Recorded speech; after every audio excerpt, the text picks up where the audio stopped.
What's up, everybody? Welcome back to Sunday Night Live, where we're always dropping things.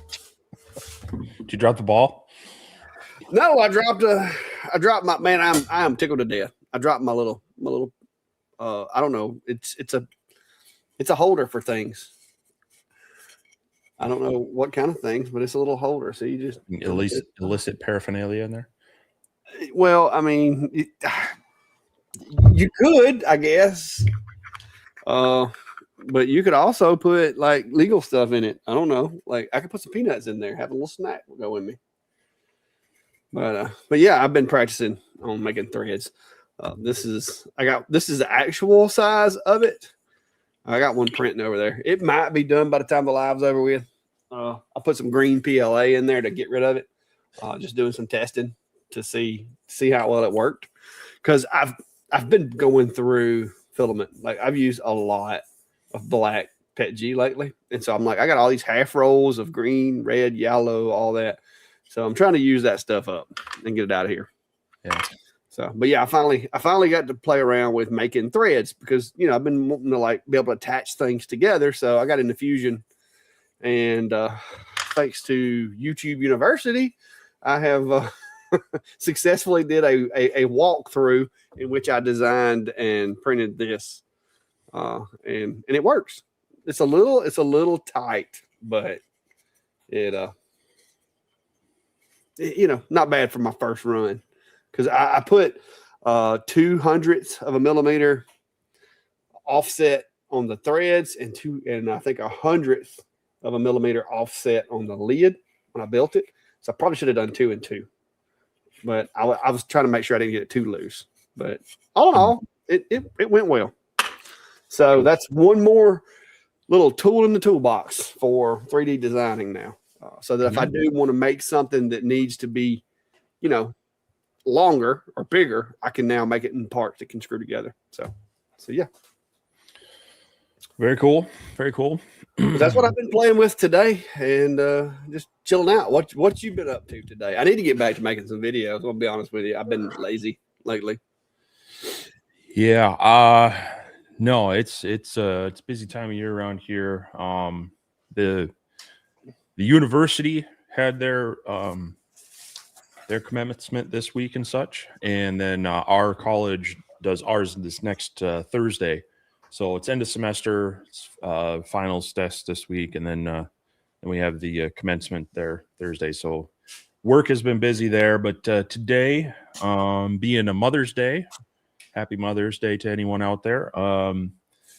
Our tradition is that it's typically, this is about the time that we're done with our freeze warnings, and oddly enough, we have a frost advisory overnight.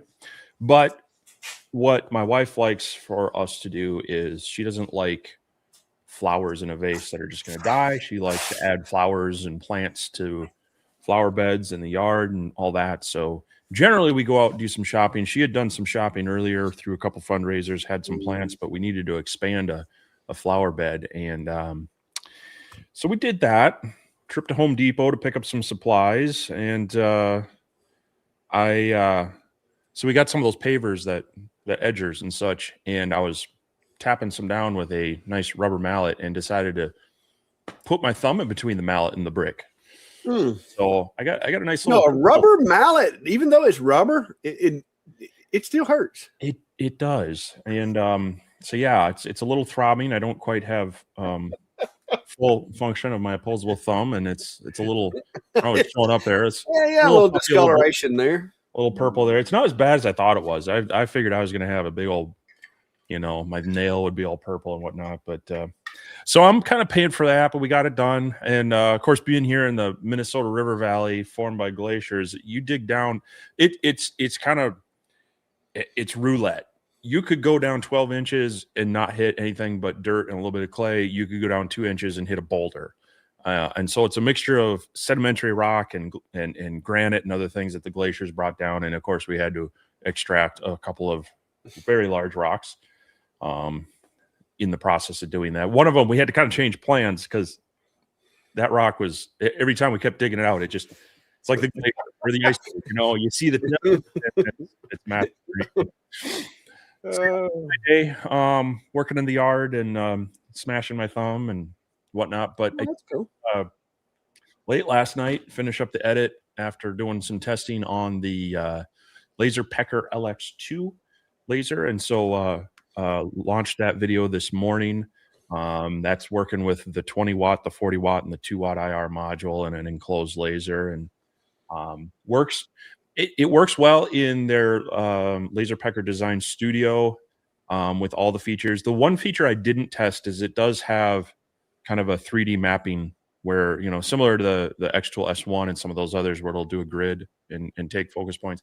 I didn't get a chance to test that out, but tried to do as much of the other stuff. And then it was, of course, already too long of a video because, sometimes you just get to talk. Yeah.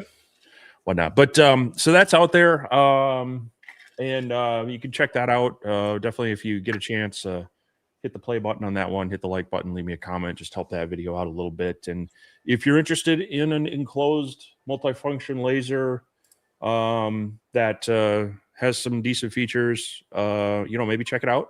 I would put it in the same class, kind of between the X-Tool S1 and the Alien Cell laser. Kind of has a mixture between the two features. Definitely doesn't have the size of the Alien Cell, but it has both a camera and like the point.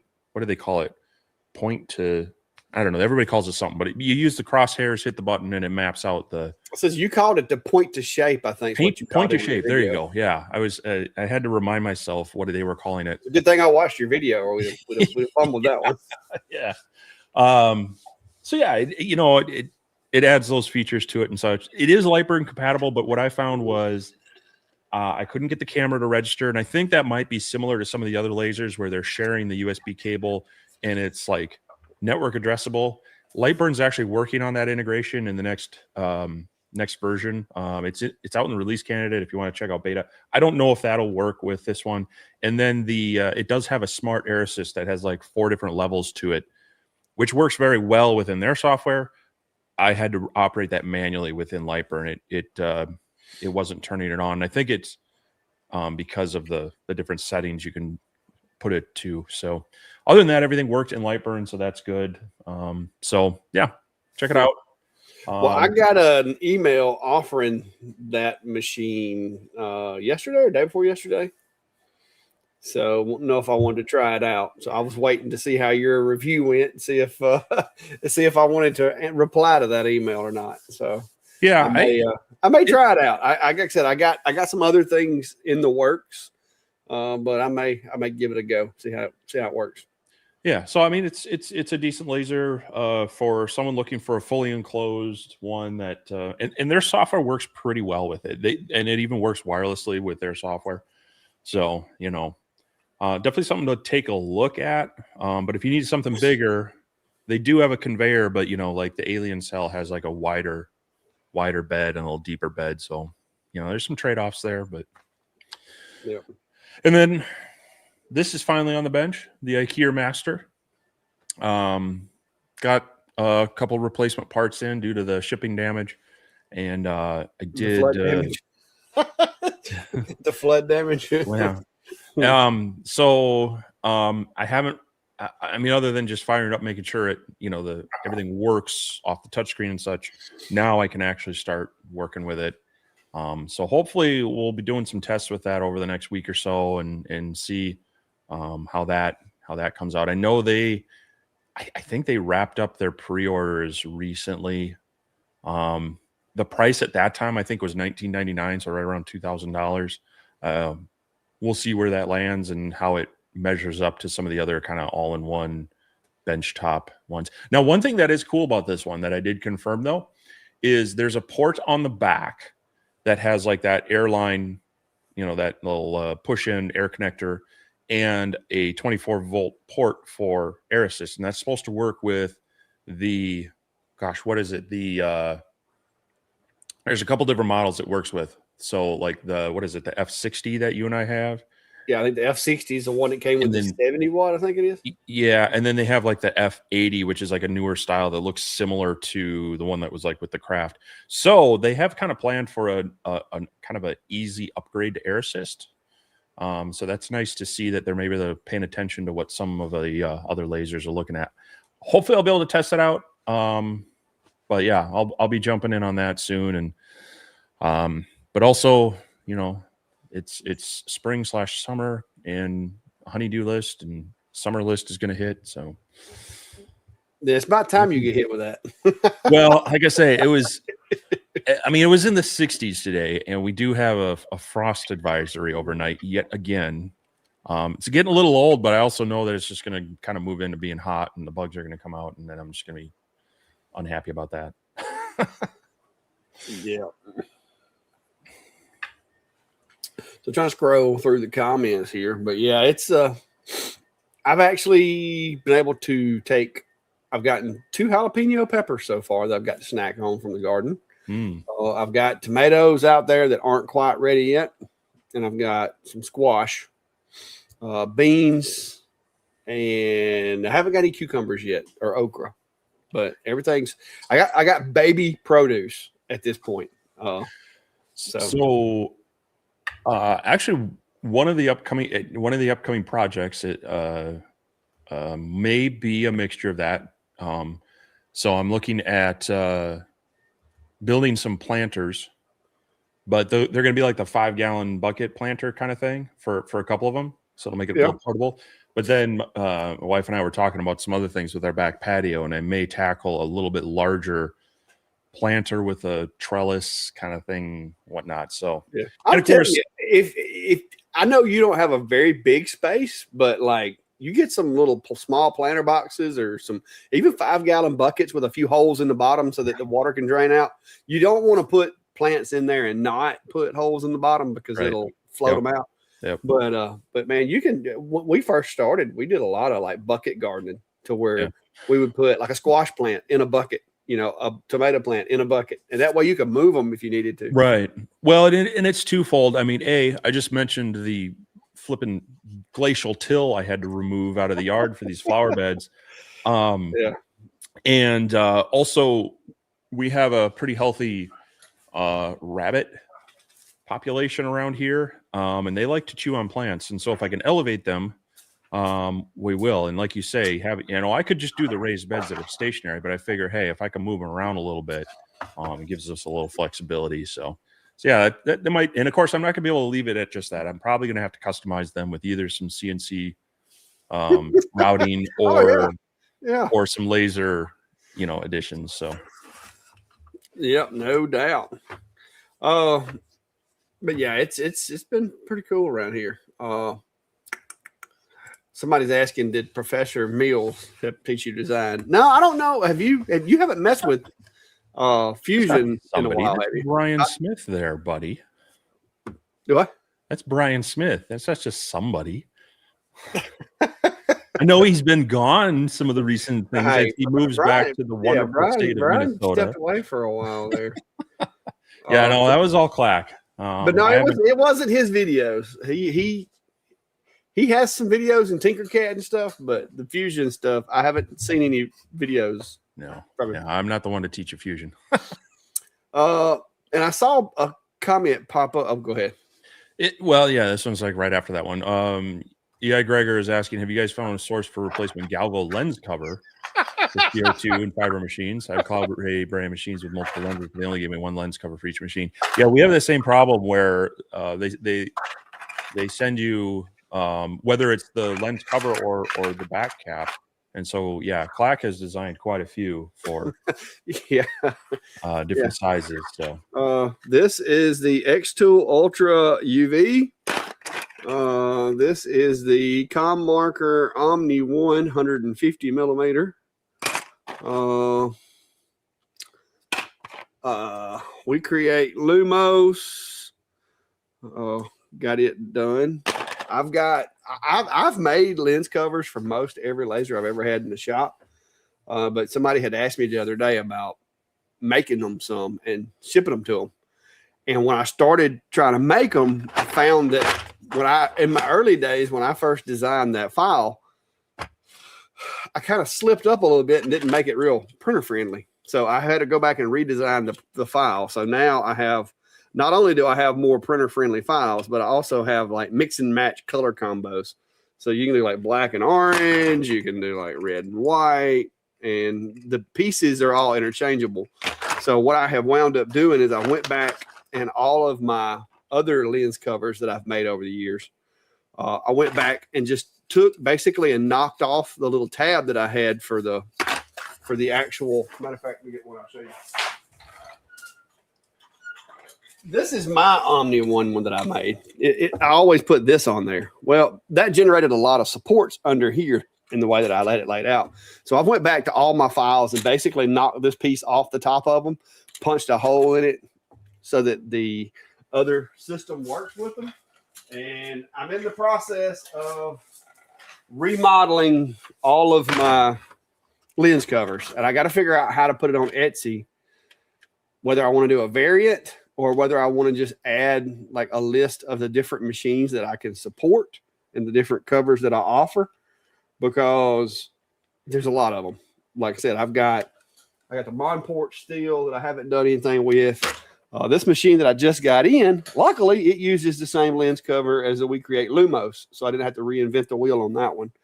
But yeah, so I've been printing and I've been playing around a lot. I've got them on Etsy for the F1, F2, but I also have the F2 UV. I've got the Omni 1. I've got several others that I've already made as well. So there you go.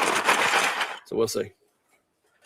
But what machine were they talking about? Cloud Ray? You'd have to, like I said, it would depend on, I don't have that particular machine. The lens, depending on the lens that you have with those machines, is going to be what you need to be looking for. Because like 150 millimeter lens, 250, 70 millimeter lens, a lot of those are going to be the same diameter. It's just a question of which lens they used. So, but yeah, I've been playing in Fusion a lot lately. Like I've actually gotten better at it though. I mean, happy about that. Yeah. But there may be other 3D print files out there also if you want to look around. So for that particular machine. Yeah, Brian says I can 3D print roses for the wife. She asked for other random 3D printed things, and usually they are very. She has an interesting sense of humor with various things, and so she always wants. She has a cousin that they send weird things back and forth, so she's always asking for me to print out weird little tchotchkes and such. But no, that's the thing, is like she would rather not waste the money on something that's going to just die or get tossed out, but spend the money on something that she can enjoy in the yard more year round and year after year. Kevin said he had a proud dad moment. Apparently somebody graduated with a doctorate of physical therapy. So it's good to have a physical therapist in the family. Yeah, thanks to say. Congratulations to everyone there before. Everyone with their kids getting out of college. Hopefully that's a little bit of a bump in pay for all y'all. Yeah. I know when any of my 3 young adult boys move out, that's going to be like getting a pay raise just in lowering the grocery bill. Oh yeah, no doubt.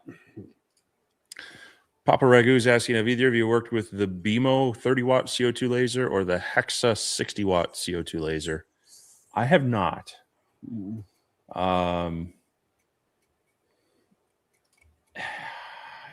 I've heard of it, but I haven't taken much of a look at it, so I really couldn't give much of an impression on it. At least as far as the BMO, and I think I've heard of, who makes the Hexa.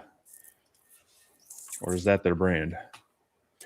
I'm not sure. I've heard of a BMO laser, but Oh, they're both by Flux. Okay, gotcha. I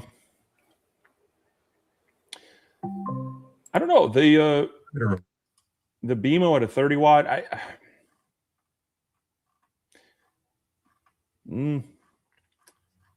guess if you're just looking to do some small acrylic stuff, that might work out well. But I would be a little concerned that a 30 watt laser, your typical like K40 and some of those others, they use like a 40 watt beam or a 40 watt tube.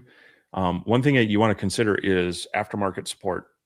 If the company no longer continues supporting parts for your laser, it's nice when you have something that's more standard and you can get, something from Cloud Ray or SPT or whatnot and drop in your laser. So be one thing to be considered on some of these smaller CO2 lasers, because a lot of them are moving towards 40 and even 50 as being their kind of entry level lasers. Well, I think I've already answered this one there, D Wolf. But yeah, lens covers came out well so far. I've shipped out a few of them, got a couple more of them going out. So it's working. But I just went down a rabbit hole printing different colors and just testing the files, and I got extras.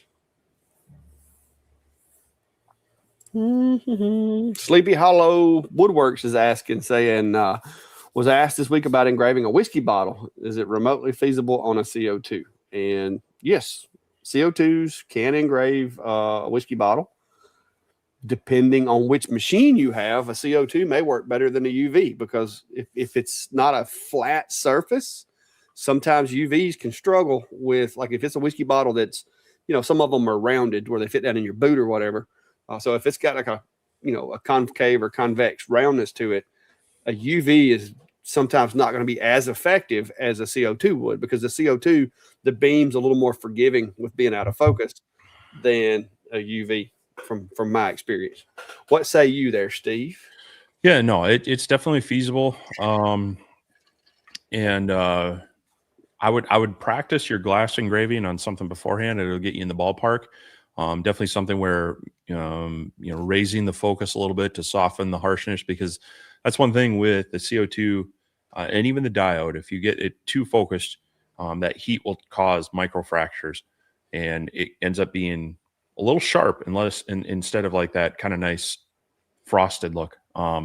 So, maybe go to the Dollar Tree and grab a couple of cups or paint, the 5x7 picture frames they have.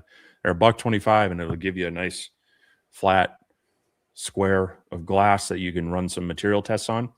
Another trick with that to help kind of ease the chipping is you can use some dish soap and just give a nice little thin coating on it with the CO2.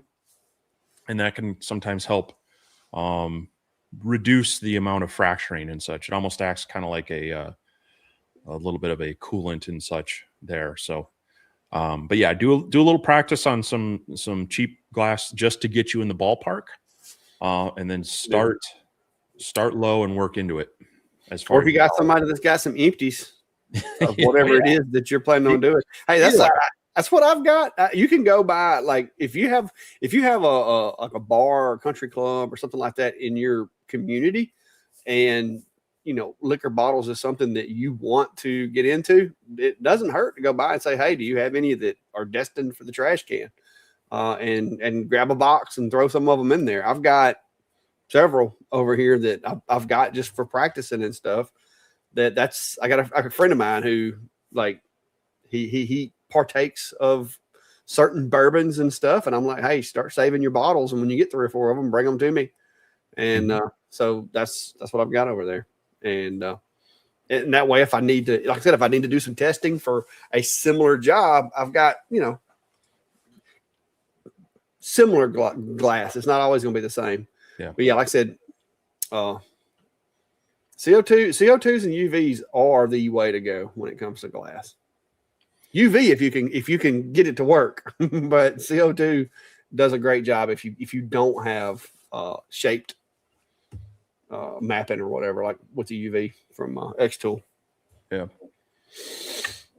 Papa's Woodworking is asking, is there a way to change the way the laser cuts after you start it? For example, going from fill to offset fill. Well, you can stop it and change your parameters and resend it. Most of them know you're going to have to end the job and then start over, because a lot of times it streams the whole file to the laser. It's not actively controlling it per se. Some of them might actively control it, but generally don't have it to where you can change your parameters. Some of them you can pause it and restart it, but if you want to change what it's doing, generally you got to kind of redo it.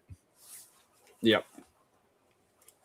Brian, no, I'm not at what I would consider to be a print farm status yet. I will say that I've gotten, I don't forget how many hours it was. It was over 250 hours, I think it is, print time on my P2S so far. Like it runs like a good percentage of the day every day. Because like today I've printed 3 full sets of Bigfoot. Plus I've been doing some prototyping with it on another project. I've been using the A1 to prototype. I've gotten to where the P2 is kind of my production machine. Like I use it to do the Bigfoots and some of the things that I've already got built because they're all saved on the controller. And then my A1 here lately has been my prototyping machine because it's like right here. And like I said, I've been using the different filaments, PLA and stuff, some old leftover PLA to just throw something together. Like today, let's see here. Yesterday, my daughter's friend wanted to use the screen printer. And so we got it out. I engraved, did some testing, engraved a screen for her. And they did some screen printing with it yesterday. And it worked pretty well, but I found that the bed size of the alien cell actually accommodates the screen print better than the S1 did. Like you don't have to turn it sideways. Like you can set it in there the way it's supposed to be. So with a little bit of 3D printing, well, a good bit of 3D printing, this is my little prototype right here. With a little bit of 3D printing, one of these sets actually works, but I wanted them taller.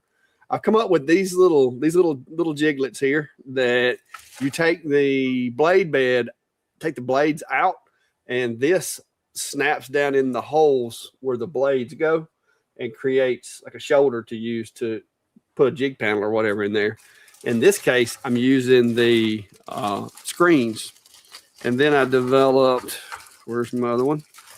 This little guy, this one goes on the top of the screen print. There's a hole in the screen that this little foot right here hooks down inside the hole in the screen. And then these teeth lock into the holes where the blades go. And so it's almost like a Picatinny rail system inside there when you take the blades out, but it's rock solid. Like the screen doesn't move. So yeah. So this, between this little piece here, and then like I said, I did several different measurements, just trying to tweak it to get it to be just the right tension against everything.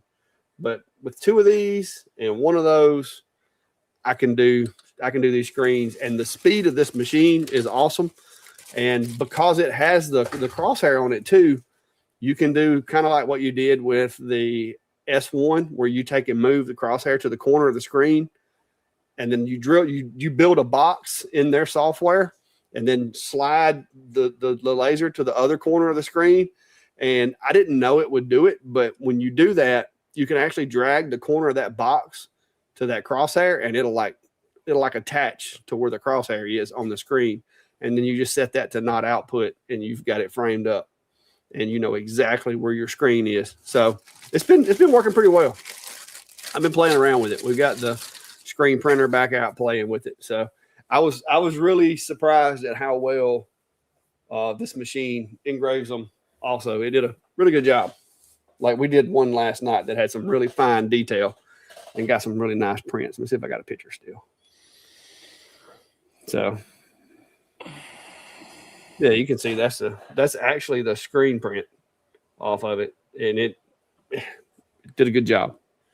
So I'm playing revisiting that and playing around with that a little bit because I had plenty more screens to go with it. So I've set it up and playing around with it. So do you have as part of your jigs there, do you have any way to lock into the little tab on the screen so that if you're doing multicolor, they get aligned the same way?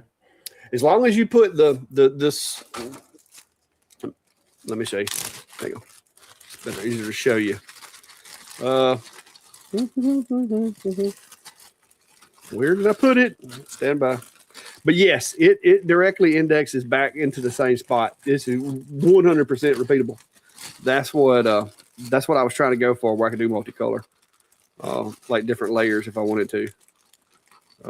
Where in the heck did it go? I'm gonna have to throw some of these away now that I'm through playing around. I just kept them to show. Well, that's fine. I was just curious if you had something configured for that. So yeah, let me just a second. Let me, like, it's one over there in the machine. This was prototype one. I can throw this one away. That one's no good. Here it is. Hang on. I got a screen right here. This is the one we'll be testing with. So, all right. So right here on the front of these, on the face of these things, this little guy here actually sets in that hole. Like it snaps in there. So like this can't move. It's the same exact size as that little opening right there. And that, once you put that in here, once you set this in here, that snaps into the frame and into the little Picatinis where the blade bed goes. And then these guys go back here on the corners on the back. And they're just tight enough that there's a little bit of, like, it pushes against itself just a little bit. But yeah, that will index. As long as you like take a piece of tape or something and just mark, which is kind of like when you take the Picatinny sight off your weapon and put it back, you just got to use the same 3 holes again. So as long as you put it back on the same 3 holes, you're good. But yeah. And then, of course, you can also use the little crosshairs to re-index off of the screen as well. If you create that file, you just drag your graphic until it like locks onto that little red crosshair. It's pretty sweet. Like, I like it. I think I actually like it better than using the S1 with it because I actually got a camera too, so I can look at it on a camera as well when I'm trying to place my graphic. So I don't know. It's pretty cool. So far, so good. I'm gonna do some more playing with it tomorrow. But yeah, that little hole, they conveniently put that hole right there. And like I said, I designed that to go in the hole and like holds it snug and doesn't let it move. If you look on the other one, if you look at the one that's in the machine, you can see, let me show you over here. You can see this right here. So like if I grab this and try to move it,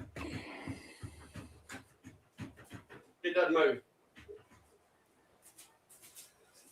So that doesn't allow it to move. So yeah, it indexes it. What I've been doing is just lining up that little QR code back there. But if I was going to do it a lot, I would take which I'm probably going to. What I'm going to end up doing is taking one of my little, what do you call them, paint pens that I got up here, and just putting just painting that one tooth in the middle, paint it white, and call it done. Or I could just print me a sticker and stick to it, I guess. But yeah, it works. It works really well. I was shocked. It just hit me when I was, because I didn't want to dig the S1 out to do that screen. I was like, man, I really hate to go have to pull that thing out and do all this. But it's got, as you can see, plenty of room for acceleration and deceleration inside there. Like, it holds it sturdy. It's just working great. I like it. But yeah, that was the trick, was trying to figure out how to make it index other than just using the corners. And that little piece, that hole, just happened to be there where I needed it at. Well, I mean, the only reason you really needed to index is for multicolor. So otherwise you just need to hold it still. Yeah.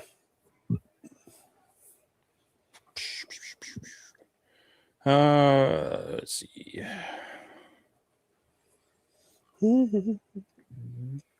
Diamond State saying elevated cedar planters. Yeah, the idea is I want to use either some, just inexpensive. I want to make it inexpensive. So like the cedar pickets, I don't know, they might not be. They can be a little thin sometimes. So either that or just some cedar 1x4s. So we'll see. I got to do a little shopping. I got a little. The other thing is, since one of them I do want to use for cherry tomatoes. You don't want to use just any plastic barrel because some of them they heat up and they'll leach some of their chemicals into the soil. So they actually make food grade barrels or Tractor Supply. Well, Home Depot had them for like $5. We were there today, so I try not to go to Tractor Supply here because it's usually well, that's where we have to go. That's where I get my honey buckets from because they get the food grade ones. So yeah, I picked one of those up today, and I'll measure off that and be able to figure out based off of whether it's pickets or like 1x4s, a fairly inexpensive, hopefully a fairly inexpensive and quick build. So Joseph's asking, is that a new machine behind you? And yes, that is a new machine.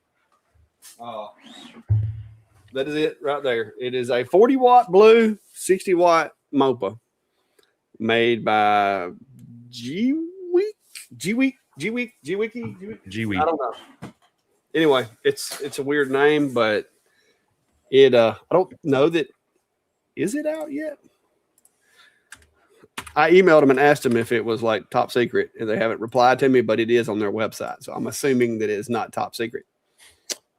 Because if it was, they shouldn't have put it on their website. But yeah, it is. They sell it in two varieties. One's a 30-watt MOPA and a 40-watt diode, and the other one is a 60-watt MOPA and a 40-watt diode. So it's basically the F1, F2 Ultra-ish machine. Has a lot of the same features, but it is 100% light burn compatible from what I can tell so far.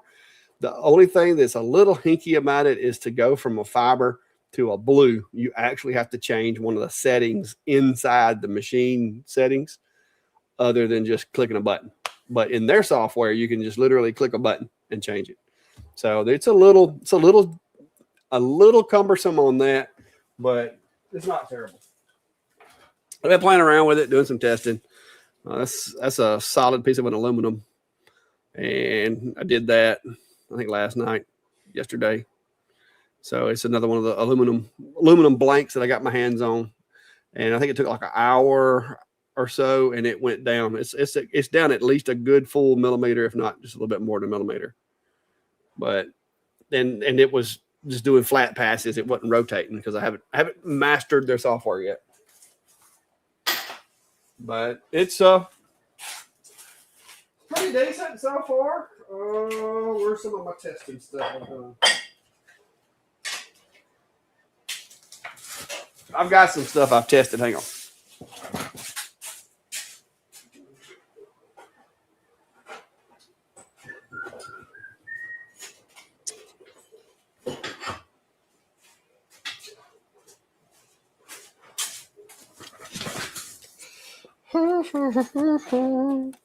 So I've been playing around with some cards, a little bit of a Venom Spider-Man thing there. This is some of the stuff they sent with it. Now, I haven't been able to pull off this kind of clarity yet, but this is some of the little test blanks they sent. So we'll see.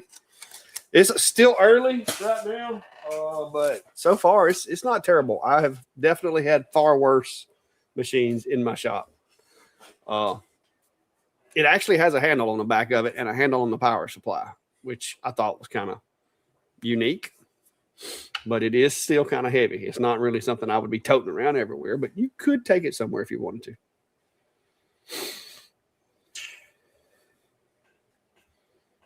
But I just got it last week and started playing around with it. So we'll see. We'll see how it goes. Well, here's one. Maybe you can answer a couple of questions. Is there a big difference between 60 to 100 watt MOPA?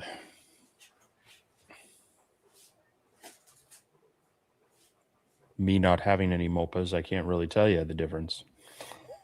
And Clack walked off.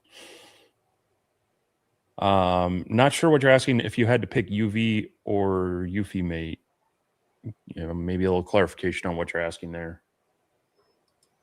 You're asking like between different UV printer makers or not 100% sure what you're asking on that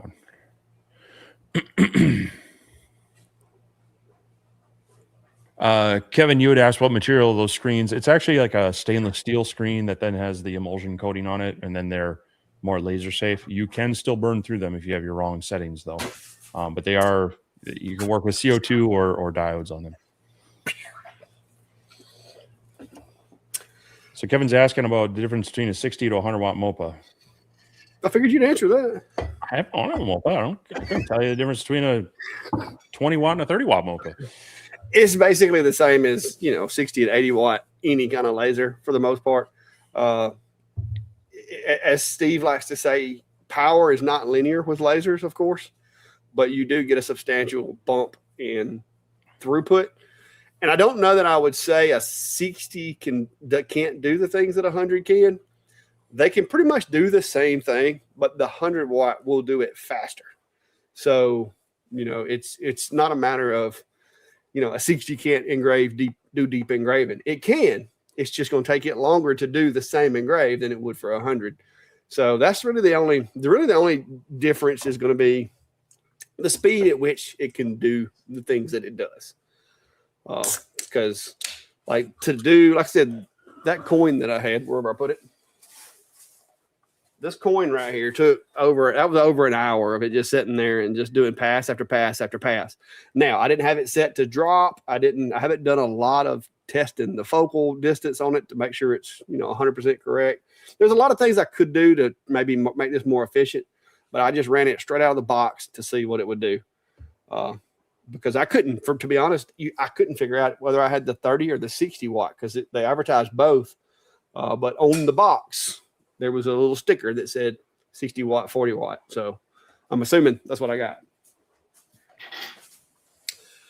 But that's the biggest thing is just it's going to do faster. So if you're doing it for, like if you're trying to run a business doing MOPA stuff all day long, the 100 watts probably going to be better for you. But if you're like me to where I don't do a lot of really deep metal engraving, and when I do, it's more or less I'm just playing around. So I'm not in a big hurry. Then a 60 is plenty. A 30 can actually do, I would say 90% of what I do. A 30 watt would have been fine because I use the lasers a lot of times for anodized materials, plastics, and stuff like that. The plastics, although a fiber can't do some of the stuff that a UV can with plastics as far as the colors and stuff, it works really well with like especially black acrylic, black plastics and stuff like that. It can mark them really, really fast without melting them, but you can't do a whole lot or it'll turn into a melted mess with any kind of fiber, whether it's a MOPA or otherwise. But yeah, Steve, maybe we can get you a MOPA. Yeah, we'll see. I don't know how you avoided getting one, to be honest with you. I wound up with this is third, fourth. Oh. No, this is only my third one. This is only my third MOPA. So I think the second part of his question for clarification is that if you had to choose for market products, would you choose UV or UV make, I'm guessing. It really kind of depends on what you're doing. If you're wanting to print on in color, a UV printer like the UV make is going to be the way to go. However, there are caveats to that. It doesn't necessarily print on everything. Some things require a promoter, and some things it just absolutely won't stick to, like silicone and such. UV laser will mark, but of course it's only going to be kind of in a color or a tone, depending on the material. But the other thing being the UV printing is, even though it's cured it's not considered necessarily like food safe. Whereas, your UV markings on things, depending on the material, would still be food safe. So there's some things to consider there. Also, just the complexity and the cost. The UV printing, it's not something you're going to set aside and pull out when you need it. It needs to be used. The inks expire. The print heads do go bad over time. They wear out.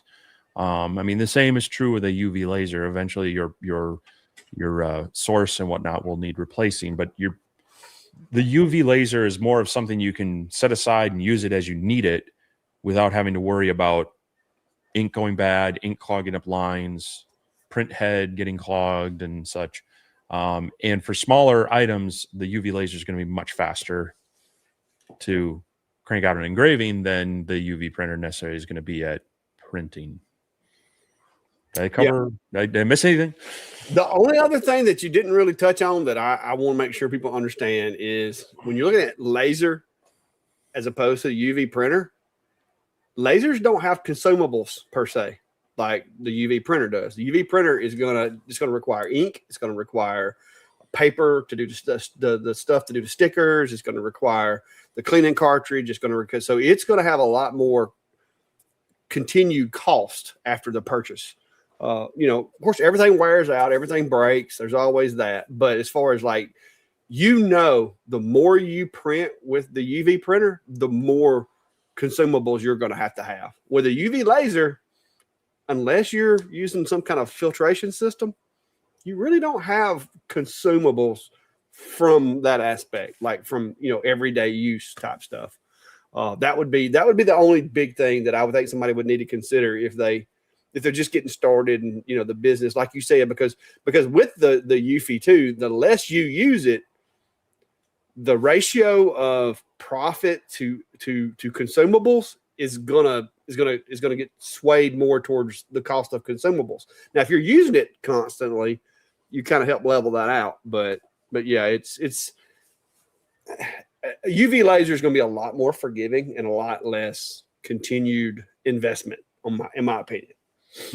So that was the only thing that I've been thinking about with my video is that's something that some people need to realize is, it's not like buying a laser where you buy the laser and all your little parts and you're good as long as you're venting outside. With this, even the carbon filter that's inside it, if you're not venting it, that's a consumable that you're going to have to replace periodically. So there's a lot more consumable associated with UV printing. But it is cool. It is fun. And the flip side to that is you could probably upsell the things more because you're adding color. Yes. I mean, you can have an engraved slate coaster or a full color slate coaster. And it is, and I have used it with I've been combining robots or a full color coaster. Yeah. See, I designed myself a little Christmas ornament and I 3D printed it out of some translucent PLA. PETG, I mean. And then I printed on it. And I also took some clear acrylic and used a CO2 laser to cut the acrylic and print on it. So I'm using the machines to make my own blanks, but then I'm using the UV printer to add value to it to hopefully come up with a product that I don't have to have, I don't have to worry about necessarily being able to get the blanks. Because if somebody says, hey, I run a pet grooming place and I want to get a bone-shaped Christmas ornament with my pet grooming business logo on it to give my customers around Christmas time. Well, where are you going to find a bone-shaped Christmas ornament? You're going to design it in Fusion and print it, and then you're going to take your UV printer and print their logo on it, and you're going to have a very unique product that they can't just go to Hobby Lobby and pick up. And so that's where I'm trying to go. I'm trying to go, like here lately, I've been hit hard with the baseball, softball, all-stars stuff. I've been hit hard with graduations. I've been hit hard with nurse pennants. I've been like all of the things that I do throughout the year. This past month, I've got hit hard. Like I've done more retail than I have anything online this month, which is a little unusual. Usually, I don't get hit this hard, with my physical item sales around here this time of year. But this year has been, I don't know if I've just words gotten around or what it is, but I've been doing a lot of jobs to the point to where it's interfering with my YouTubing. I'm gonna be honest with you.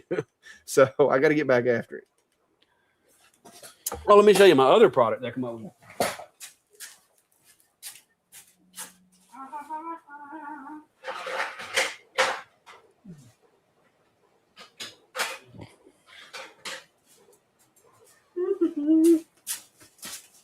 And so far, I've made some custom medallions for an event table topper type thing where their logo is on the tabletop decorations or whatever. And I've also come up with these.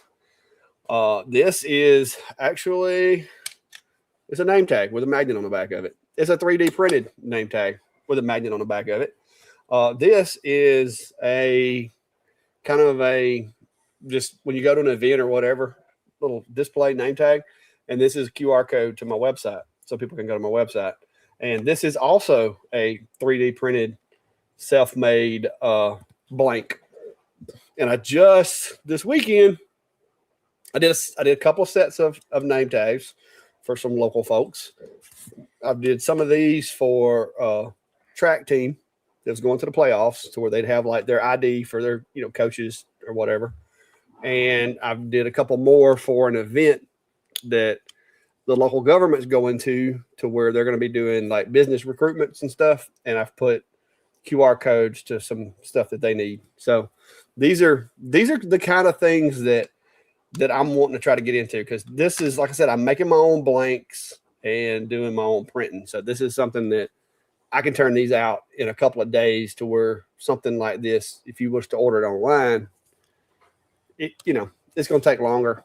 So it's very, very interesting. So, but I like it. It's fun.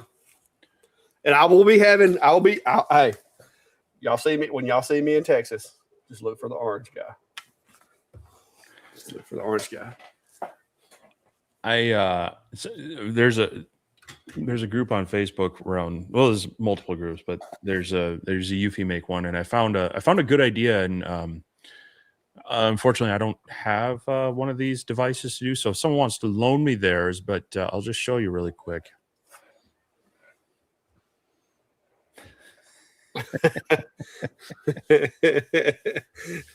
No, that's pretty creative right there. Yeah, it's a MacBook. That's creative. Watch holding the glowing. Hey, you can do your phone that way. My thumb? Your phone. This thing. I already did it doesn't have the Apple thing on it though. Yeah. Oh, my other one has a Cloud Shack sticker here, but I haven't done this one yet.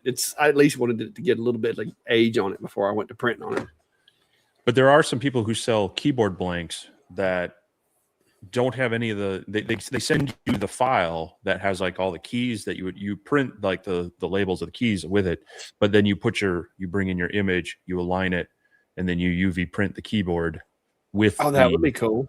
Characters and everything too. So, so these are kind of some of the things you can do with a UV printer is really, detailed, colorful customization of products that you could do something similar with a laser, but it's just going to turn that silver MacBook cover white. So it's kind of like doing a slate tile. I've seen some people do some very cool things, but this, being a very, very unique kind of colorful thing. So anyway, I just that popped up, and I thought I'd share that with the whole Sasquatch thing. So, yeah. Mark says, "Who do you use for your QR code server?" I've looked at a little bit of places. Have fairly substantial monthly charge. I don't use the server. I use the QR code generator in Lightburn, and it doesn't cost you anything because all it's really doing is taking a URL and converting it into a QR code. So those places that charge you for a QR code, I'm a little suspicious of those. But yeah, I just use, or you can use, if you really wanted to, you can use Google Chrome and use theirs as well to generate one. But yeah, I just use the one from Lightburn.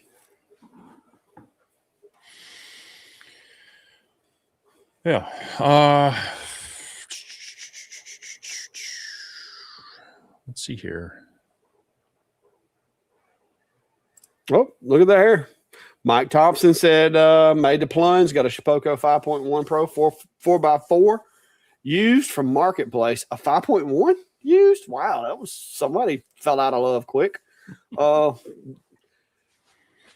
VFD doesn't have a speed control on it, and I've tried to turn the spindle on, and it says turn up RPMs to 10,000. Is it the spindle that comes with the Shipoko? If it is, when you design your file and you're setting up your tool path, make sure that the RPMs that you set the bit to be traveling is between the RPMs that are stamped, laser engraved, or whatever on the front of your spindle. I've got the 1500 watt, and I think it's 12 to 24. Don't quote me.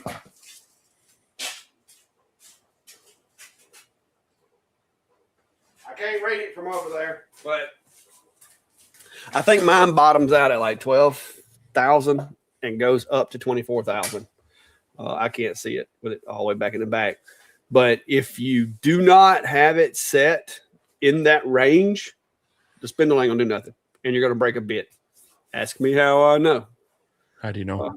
Because I broke a bit. Because I had to. Because when we use these Jimitsu machines, it doesn't matter because you got a router. You know what I mean? So you just leave it at 10,000 RPMs. Well, if you don't change that to meet the criteria for my spindle over here, it doesn't do anything. If the RPMs that you have in that file do not match its capability, it just does nothing. And you'll realize it when it goes over and it hits the X and Y, and then it goes out to go do its job. If you don't hear that spindle spin up in the first few seconds, you better be hitting that red button because it's going to snap a bit. But yeah. But yeah, it's a mess. Yeah. Yep. You also want to put that if your controller doesn't have it built in somehow, you want to add the delay to allow it to come up to speed. Yeah, typically I don't have that problem with my Shipoko because it does have a little bit of a pause built into the Carbide Create. But if I'm running something with another program, then yeah, because it'll be like zip. Yeah. So especially some of the like if you've put a spindle on a GRBL based one, usually you got to put in the pause. So many seconds to allow that VFT and that spindle to come up to speed. Otherwise, you'll also probably break a bit because it won't be moving very much, if at all. Yeah. But look on the front of your, like I said, look on the front of your spindle and it'll tell you. I'm going to say it's 12 to 24 though. I'm trying to look online and see what they say.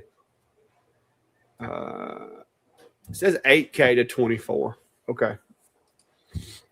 So, but yeah, the control, I don't know why they even give you the little control box.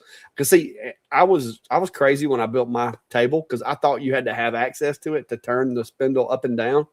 But Shipoko programs theirs to be controlled by the software when they send it to you. Normally you would have to do that yourself, but with Shipoko, they've set everything to work together. And so you don't even really need that box other than to turn it on and off. Like that's all you got to do is turn the spindle on, turn the spindle off. Everything else is controlled through the controller automatically. So if you say 12,000 RPMs in your tool path, it's going to send a signal telling it to go to 12,000 RPMs when you start the job. So, but yeah. Cool. Well, we're halfway through, and I think we've got caught up. That's a bit of a stretch. I thought I might could read it. 48 power zoom ain't enough.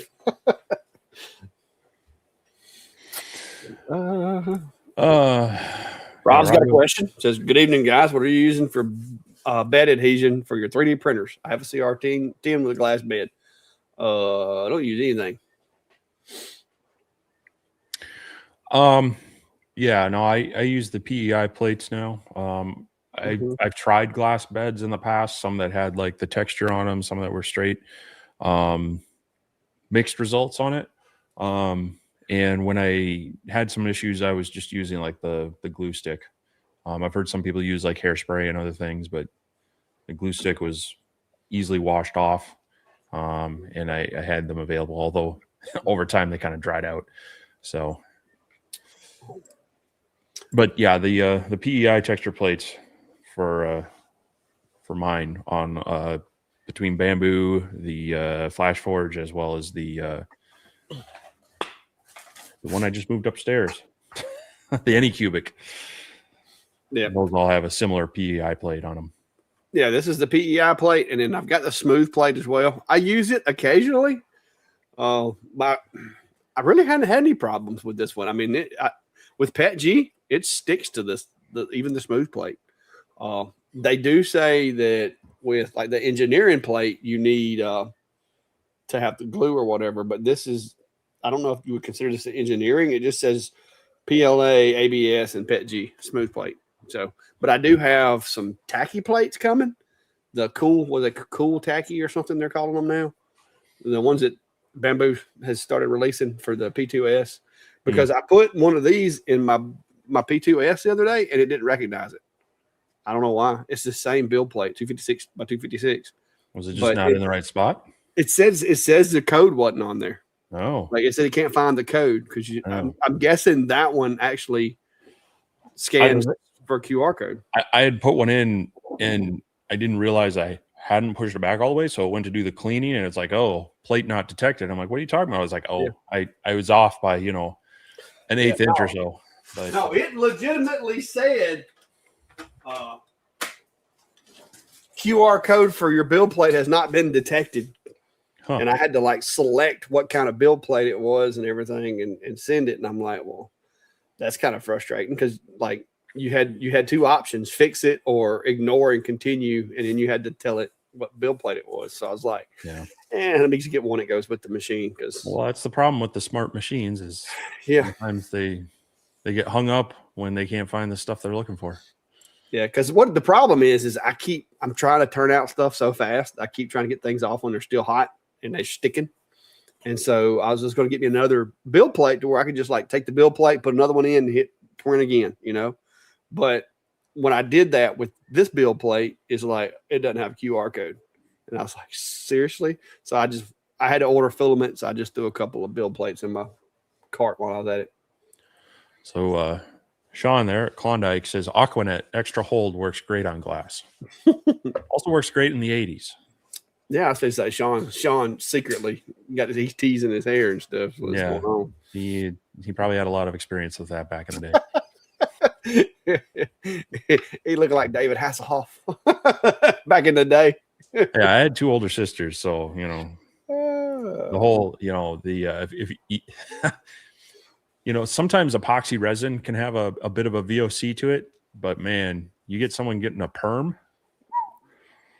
Yeah. That's I'm going to leave the house for a few hours. Oh, there's Paul. Paul done wandered his way in here as well there, sir. How are you? Good to see you, Paul. Rob Fight's asking, is it better to stain, engrave, or engrave then stain? And is there a way to create a tool layer in Alien Space like you can in Lightburn? I guess it's going to depend on what you want for the look. A lot of people will like to have the stain as kind of the root color of the wood, but then they might want to either have the clear wood coming through as a contrast, or you might want to even stain it, use some Oracal or another kind of a mask, burn through that, and then you can even color fill after that.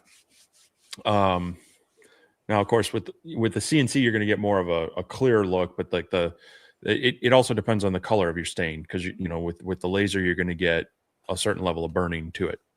The other thing to take into consideration is if you're engraving after staining and you get like kind of the overburn, the vaporization and such, you're going to have to clean that off. And so if you do that, you might also want to mask it off with a paper backed masking. and then burn through it just to keep it clean. So the issue with staining after engraving is it can sometimes mute the actual engrave, and it doesn't have as much contrast and pop to it. What are your thoughts on that whole?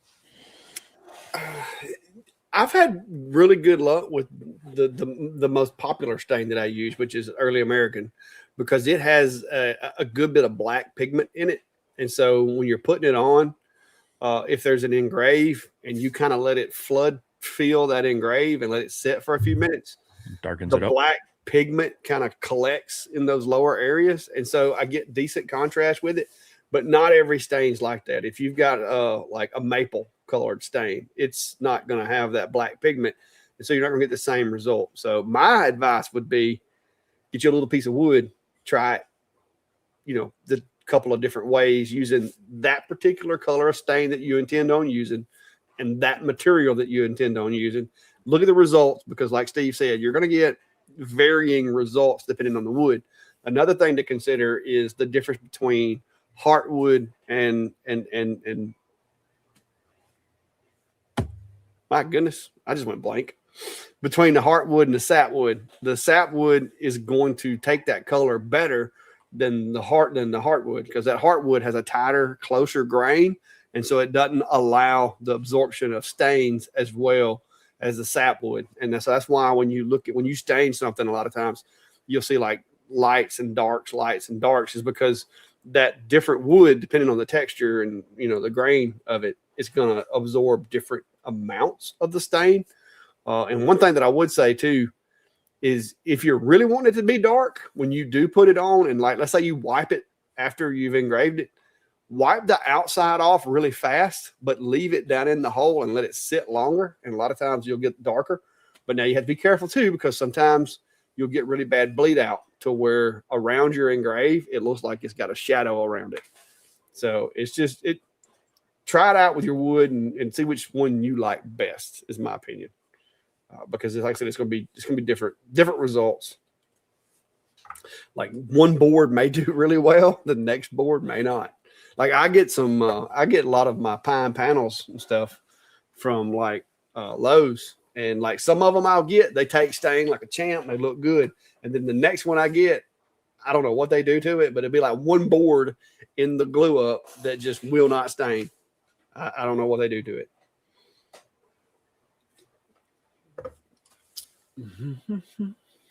The other part of his question is there a tool layer within the Alien Space software like there is in Lightburn? I don't know that there is, because you've got your color tags for your layers. And you can set one up to, I think you can ignore it, but then I think it hides it, right? What is it? In Alien Space software, adding a tool layer. Yeah, you can just put a score in there and tell it to not, before you send the job, just tell it, like you hit the little invisibility button. Because I was doing it today. Right. Yeah. So I mean, you leave it active until you're ready to send the job, and then you.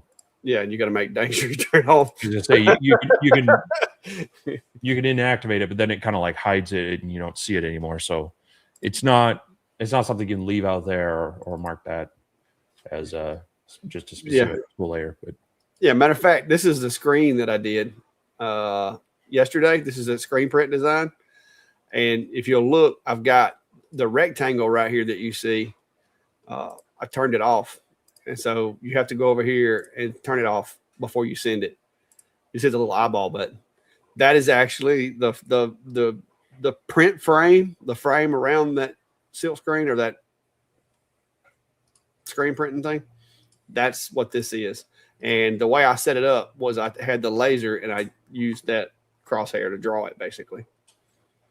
So, but that's the only way I have found. I wish they would do like somewhere in the attributes. Now, what you can do is you can go over here when you set it, even if you turn it on, you can go over here and set the power to like 0, just as a precaution in case you don't turn it off. If you set it at 0 over there, it's not going to do anything. So like if I set this one, if I set it to 400 millimeters per second at 0% power, if I do forget to turn that off, it's not going to be too damaging. So, but yeah, different software. There's still, like I said, Alien Cell software is not. It doesn't like bug me. Like it works, but there's some tools that I do miss that I want to have. Yeah, it was the same thing. And I noted that a little bit in my review on the Laser Packer LX2 with their design space software. There's just a few things that, kerf offset, even in like their material test generators, there was no way to adjust the text engrave settings. So on some materials, it just wouldn't show up. So a lot of these places you could have to just either use third-party stuff to make the adjustments or hit them up with requests for updates. So yeah. All right, so here it is again. Jeffrey says looking for a QR code generator that doesn't require a monthly subscription. Here it is, right here in this screen. It's called Light Burn. So what you do is they moved it around on me. It's over here under tools now. It used to be, I think it used to be over here, but it's over here under tools. And right here it says create barcode. But once you get this little icon like mouse here, you're just going to create a square.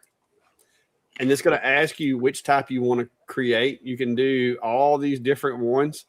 I just mostly use QR code right here. So you'll do QR code. And then you can do the raw content, and like I can type in www.theclackshack.com. And once you do that, you just hit OK. And there you go. And that is that's it. That's all I use.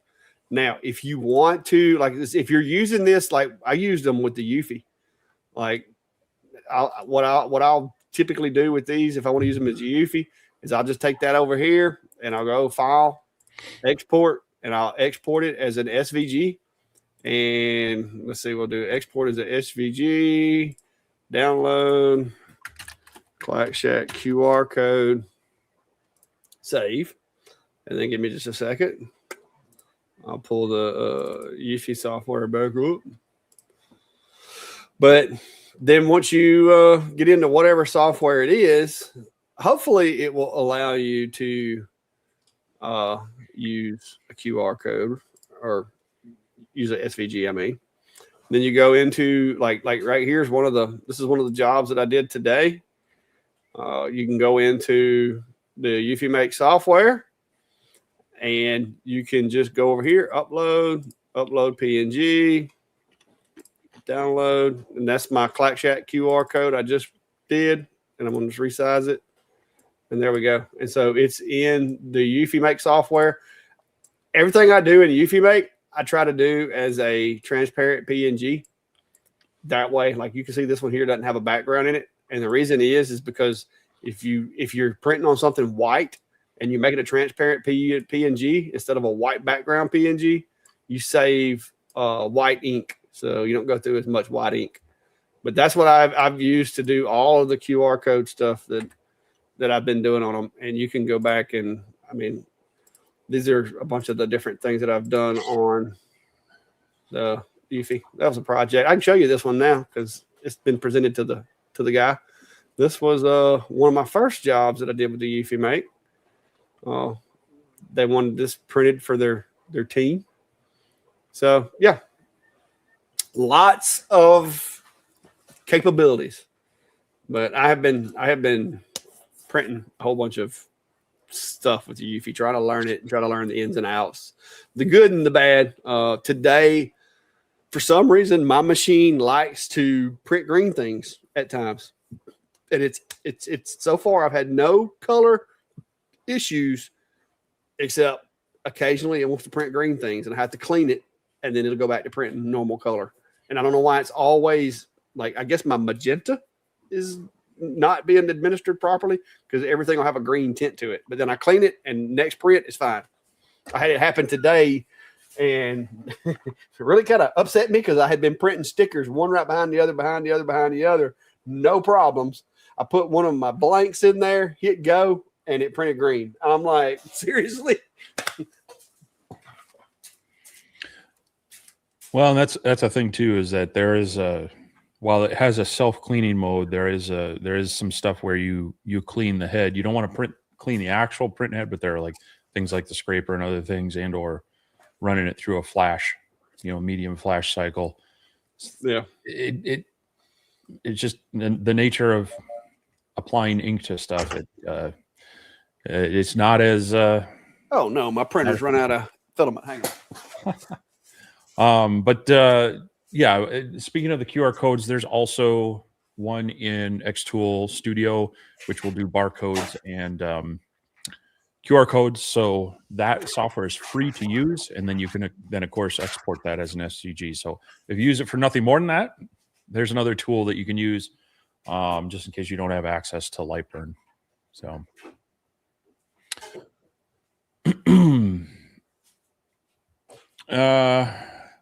Kevin Rich is asking, not to hog your time, but do you have an external inline suction for smoke extractor for each laser? No, I have, and I did a video on this. I have one where I have a couple of ports, and then I have blast gates, and so I will switch from one to the other. It doesn't work as well if both are running and doing a heavy smoke job, but if they're just doing light engravings, I can usually get away with it. If I was to, and part of that's because I have it choked down to a 4-inch coming out of the fan, in between the lasers and the fan. If I had 6-inch longer, it would probably work a little bit better. And then in the basement, I have a single one that I just move from machine to machine, because I'm generally only doing one thing at a time down there. That being said, I've been considering, the problem is I don't want to punch a bunch of holes in my garage. So I have been thinking about possibly on the other wall adding another exhaust port and fan just so I can run them there as well, or kind of in the other corner of my shop. But it's kind of, you're committing to a 4 to 6 inch hole in your shop, and that brings with it a variety of issues and concerns. So I try not to have too many and just move, like I say, with the blast gates, I can kind of select which one I'm going to use off the main line. Otherwise, I move the machine to it. Yeah. Well, you know how I told you I was using up some like piece of reels of filament? Yeah, I used that green up. It's gone. So my little container that I'm printing, the top half of it is going to be orange. But here's what I was talking about. This was one I printed yesterday. It's supposed to be, this little strip's supposed to be orange. But I did the cleaning. After I did the cleaning, it printed the way it's supposed to. So, but this is my little, because I got this little color wheel to confirm my colors, and you can see those two right there where it was like mostly yellows, and then I did a medium clean, and it went back to printing red. So far, that's the only hangups I've had with it. Like, I know I've heard some folks, kind of having horror stories about it, but that's the only issue, and that's only the second or third time it's happened. And I probably should have, after all the printing I had been doing today, I probably should have went ahead and just ran the cleaning cycle anyway, just out of good measure. But that's something I've got to get a feel for, as far as like, hey, okay, before I do this expensive thing that I'm fixing to do, I'm going to run this medium clean. You know what I mean? So that's just part of learning the machine. Yep. You see there, it's going to be orange on the top. I love that P2S. I'm going to try to do the video this week on it. I have thoroughly enjoyed that machine.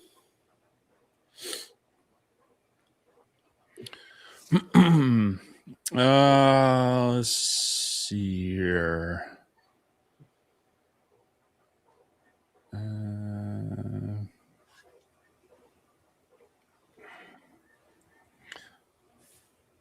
I think we missed one.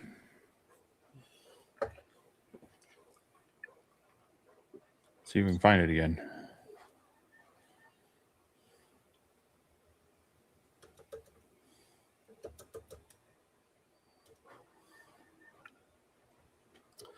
Diamond Here we saying, Oh, go ahead.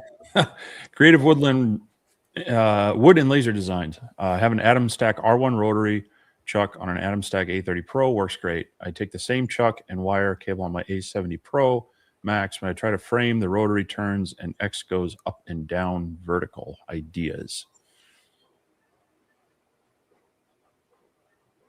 X goes up and down. X should go left and right. You talking about the gantry? You talking about the gantry goes up and down?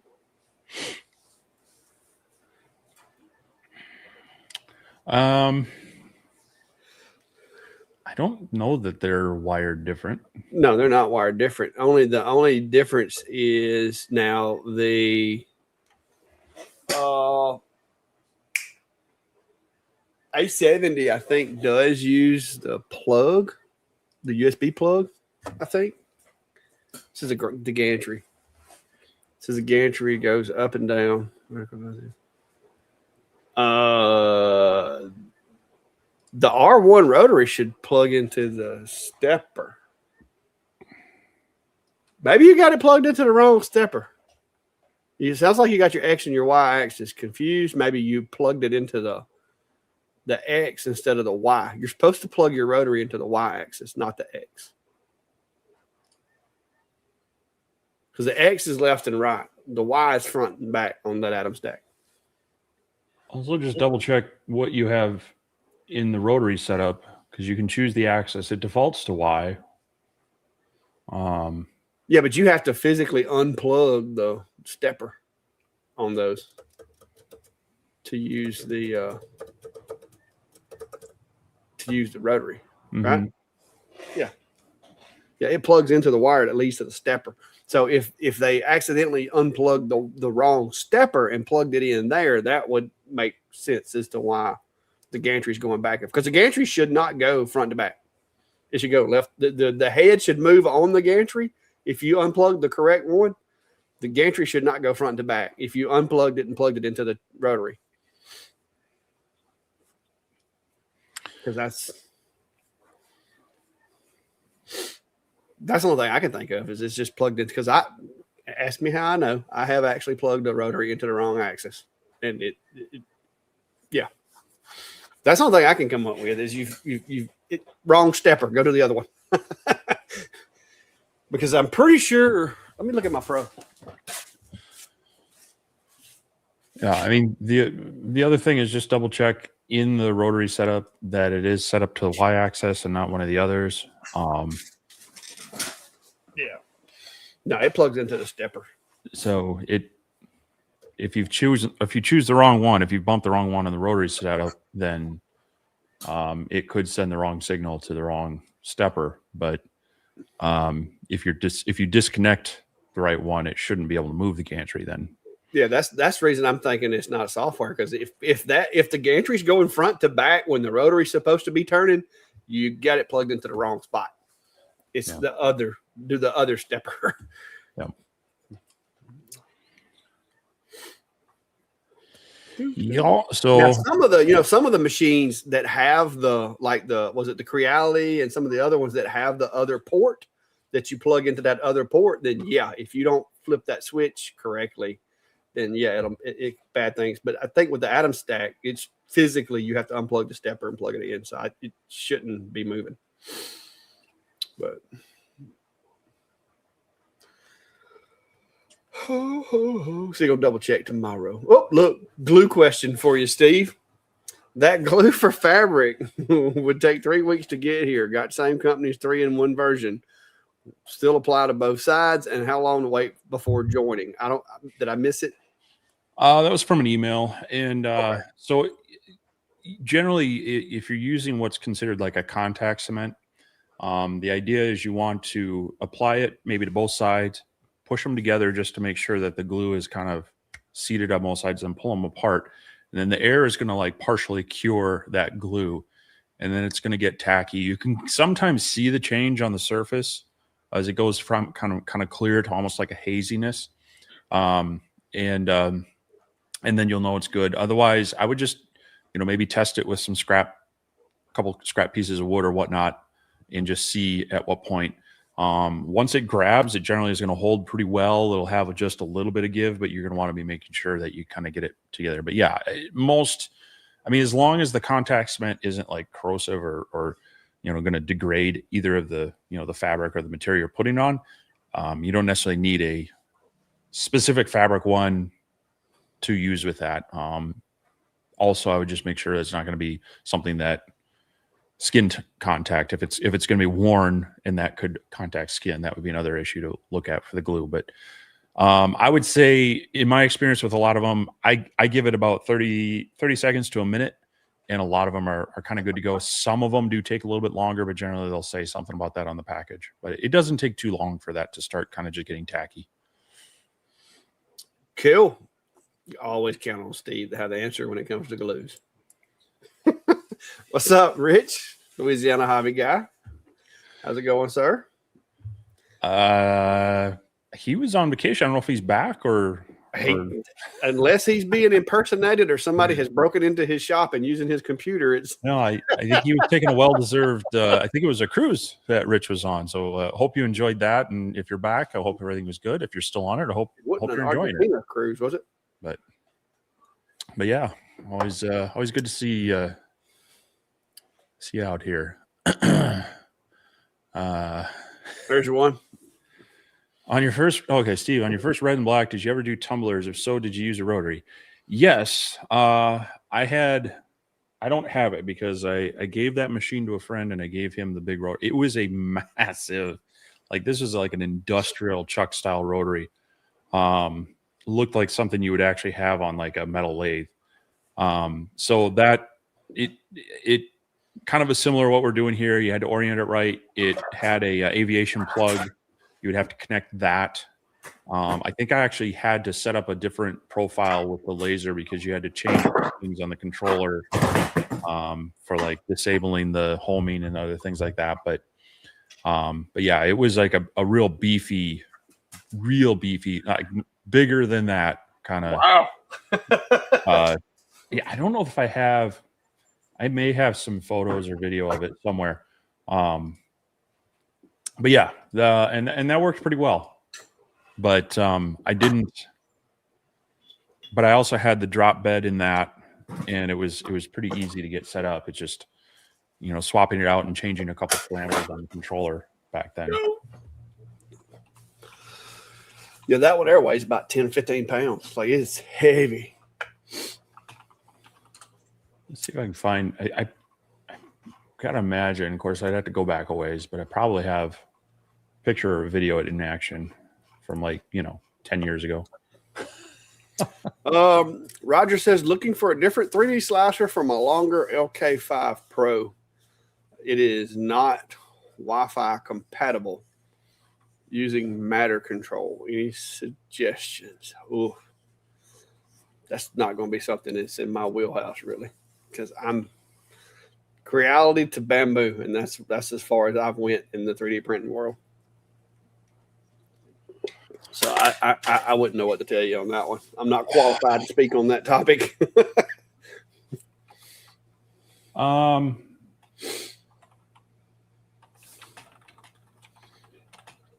It's coming along.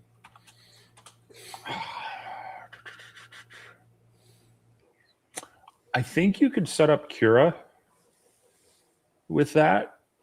I don't know that because it's not Wi-Fi compatible. So you could set it up that way and either export it onto like a TF card and load that into the laser and bring it up in the control panel, or I think you can USB connect to it.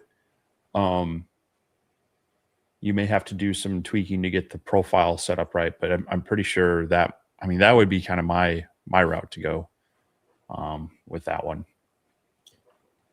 So maybe do a little looking to see if the LK5 Pro if people have a like a Cura profile for it, and then you'd be able to hook that up. There we go. Let me. Whoops. There you go. Let's see here.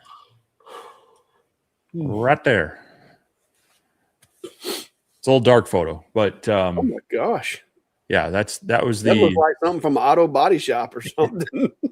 yeah, that was the rotary, Czech style rotary I had for that. And then of course I had the brush on of Cermark, yeah. and was engraving some cups on there. So and then there it is also doing another one with the powder coated one. So this might actually, there we go.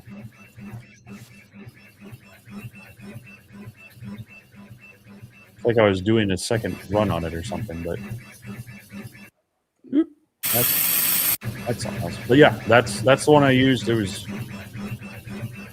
It's got the pin on the pin stock down there too. Like it's got an actual steel pin sticking into the bottom of the tumbler. Yeah, I had tailstock there. Golly. Woo. Yeah, that's something else. Roger saying Kira won't do USB. I have no idea. Yeah, so you might just need to export the files and then load them direct via a micro SD card or TF card or whatever they want to call it. So let me get back to my right window here. Now, Rich had some recommendations. Kira, Orca Slicer, Prusa Slicer, Idea Maker, and Simplify. Yeah. Like I said, I can't speak on that one. I have no experience on that one. Yeah, he says you got to export the file, and that's how I used to do it with my my older Creality printers as well. Just had a couple of those little micro SD cards on hand and move files over there and use the little dial thing to load it up. So, yeah, I can remember those days. oh, well, Santa, thanks for dropping by and have a good rest. 5 a.m. comes early. Yeah. And Santa's been doing some. He's been doing some live streams as well. So definitely check out his channel for some of his content as well. He's been, I think, bringing a few people on. So, yep. Anyway, well, as a reminder, we're going to be hitting up the Next Level Maker Conference here in August. Yes, sir. Yes, sir. Plan on being there. So that's in last week in August, I believe, that Thursday through Saturday. And we haven't been there before, but heard some decent things about it, and so going to check it out. And so if you're in the area or want to travel that way, we'll be hanging out and trying to find time to hang out with others and check out what all there is. And we are still trying to figure out if we can do some local meetups. So, yeah, I'm trying to work it out to where I can head north to southern Canada up there. Hopefully this summer if it works out. Might not be a long visit, but it might be a visit in store. But yeah, the Next Level Maker events the 27th and 29th through 29th. So that's we're me and Steve both are going to be there. We're going to be staying at the resort where they're having the event at. But I know there's quite a few folks have reached out and said that they're going to be there at the event. I really don't have a whole lot of ambitions to attend many of the classes, so most of mine's going to be a hangout, networking type event. There's a few things that I may go to, but yeah, we'll be around. And we definitely want to at least have a get together one night where we can like go out. You know, maybe everybody that watches Sunday nights or whatever we can go hang out and get something to eat or whatever. But we'll probably be running into each other all that weekend or whatever because we'll like I said, we're probably not going to be in as many classes as other folks. Yeah, we'll have to see. But like you said, we'll have plenty of time to hang out in the vendor area or other areas around there. Yeah, Medic said he'll be there looking for us. I'll be the guy in orange. I will most likely not be in orange. I've actually got some like uniform shirts coming from a lady. She has lasers and she has other machines as well, but she needed a help with a job that she took on for a wedding. Whew. That required a UV laser, and she didn't have a UV laser. So I helped her out on that project, and in return, she has an embroidery machine. So I'm gonna have me some event, like some dress polo, Clack on one side, Clack Shack logo on the other, polo shirts. Hopefully, if all goes well. She messaged me the other day confirming the size and everything. So hopefully that's coming. Yeah, well, I have my collection of polos with Ventari's workshop, so, but they are a variety of colors. Yeah, well, mine will be orange. That way, people can't accuse me of wearing the same shirt every day.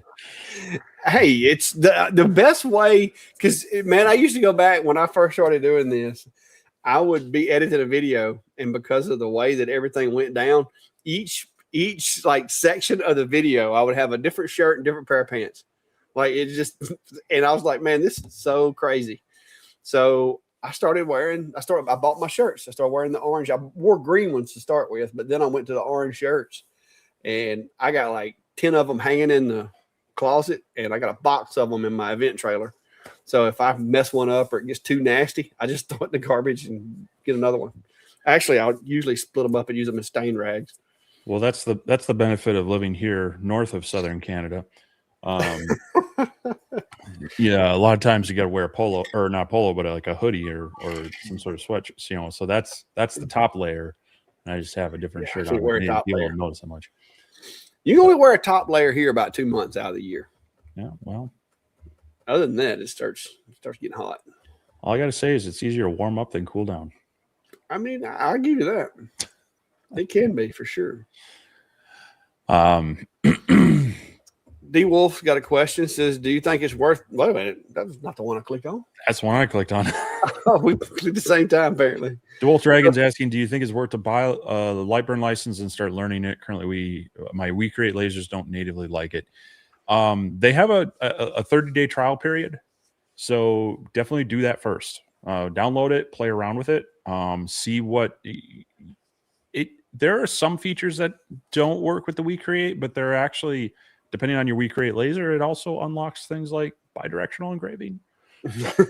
Yeah. The last one, the last couple I had worked good with Lightburn. You may have to update your firmware to get it to do it, but I think they've got most of them patched. But yeah, I would run the trial, and they're usually pretty good. That if you need a little more time, they'll sometimes extend that trial. But yeah, it is a very valuable piece of software. It's very compatible across, most of the hobby lasers out there, a lot of the mid-grade lasers, not all of the high-end lasers. Some of them, like Trotec and others, have kind of their own software they run with it, but it'll be very compatible with others. And so if you're sharing files and such, it's another good way to have it. And it's the kind of thing where you can buy it once. You don't need to extend support. You'll have updates for a year, and then you can stay at that version.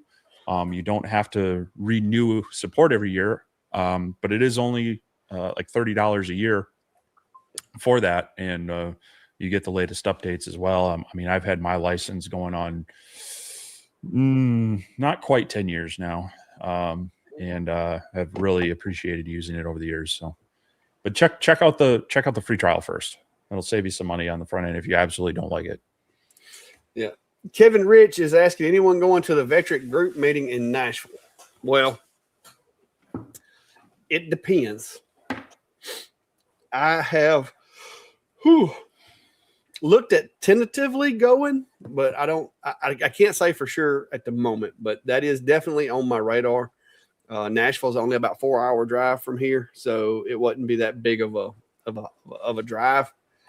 And I've thought about coming up, like drive up early one morning, the first day or whatever, and then stay the night and then drive back the last day. So I don't know. I reached out to Vectric. I have talked to them. So I don't know. We'll see what comes of it. Maybe. It is definitely on the radar. I don't know if I'm going to be there or not, but we'll see. Yeah, it'd probably be a bit of a stretch for me. Yeah, that'd be a my, ride for you. That'd be quite a ride for you. But yeah, hopefully you can make it. Well, Three Dogs Custom Engraving is asking, do you guys know of a good 3D printer that works for a beginner? Yeah. And it depends on what you're wanting to do and how much money you want to spend. There's lots of good, first of all, there's lots of good brands of 3D printers out there. But I will say, if you don't want to work on 3D printers as much as you want to print stuff with 3D printers, I have fell in love with Bamboo. Like there are cheaper machines out there that are capable of doing the exact same thing. They just tend to require a little more input from the user, in my opinion. Because like I said, the Creality I had, it done a good job when it was working like it's supposed to. But I just spent I found I spent a lot of time tweaking settings and stuff with the Creality. But as far as like budget, like low expense, that guy right there, the A1, to me is, if you're not printing ABS or any of the like high temp filaments, if you're just going to do PETG and PLA, the A1's really hard to beat in my opinion. So what say you, Steve? You've actually got more experience with a wider variety of machines. So what's your opinion? Yeah, I think from, the important thing with getting into anything is like early quick wins. It keeps you from getting frustrated. It helps you actually learn what it can do rather than trying to figure out what you might be doing wrong or what maybe the machine needs fixed. And so in that regard, the Bamboo printers are very good at, they make it super simple. They have, if there is an issue with the printer, they usually have a QR code that brings you to here's the fix. They'll even warn you like, hey, it's time to lubricate your rails. You need to watch the video on how to do it. So they're pretty good about holding your hand through it. Now, that being said, they do kind of lock down their ecosystem and such. They don't let you do a lot of modding or whatnot. But it lets you kind of just get in and start learning what you can do with it. I've also had decent luck with the FlashForge 85X as kind of a budget version of that. I would say the build quality feels just a little bit less, but I've had kind of the same success with it as far as being kind of just work out of the box. And they have very similar slicers and everything too. So, but yeah, hard to go wrong with the Bamboo A1 if you're strapped. Like Rich is saying there, the Bamboo A1 Mini. Although I don't know the price difference depending on when you buy them. Sometimes it's so minimal that jumping to the A1 is kind of worth it. That being said, I bought the A1 Mini a couple of years ago, used it for a bit, and then got the A1, and have since moved that A1 Mini to a friend who's doing some his own design work on some things, and that's plenty of build space for him for making some custom parts and even kind of working on his own kind of secondary chuck for a lathe. It's very interesting what he's kind of doing with it. So yeah, I would kind of, for the price of those, the A1 itself is like usually around $350, give or take, for the base printer. The A1 Mini, sometimes you can find that as cheap as $199. They're going to be pretty easy to just kind of jump in and get going on it.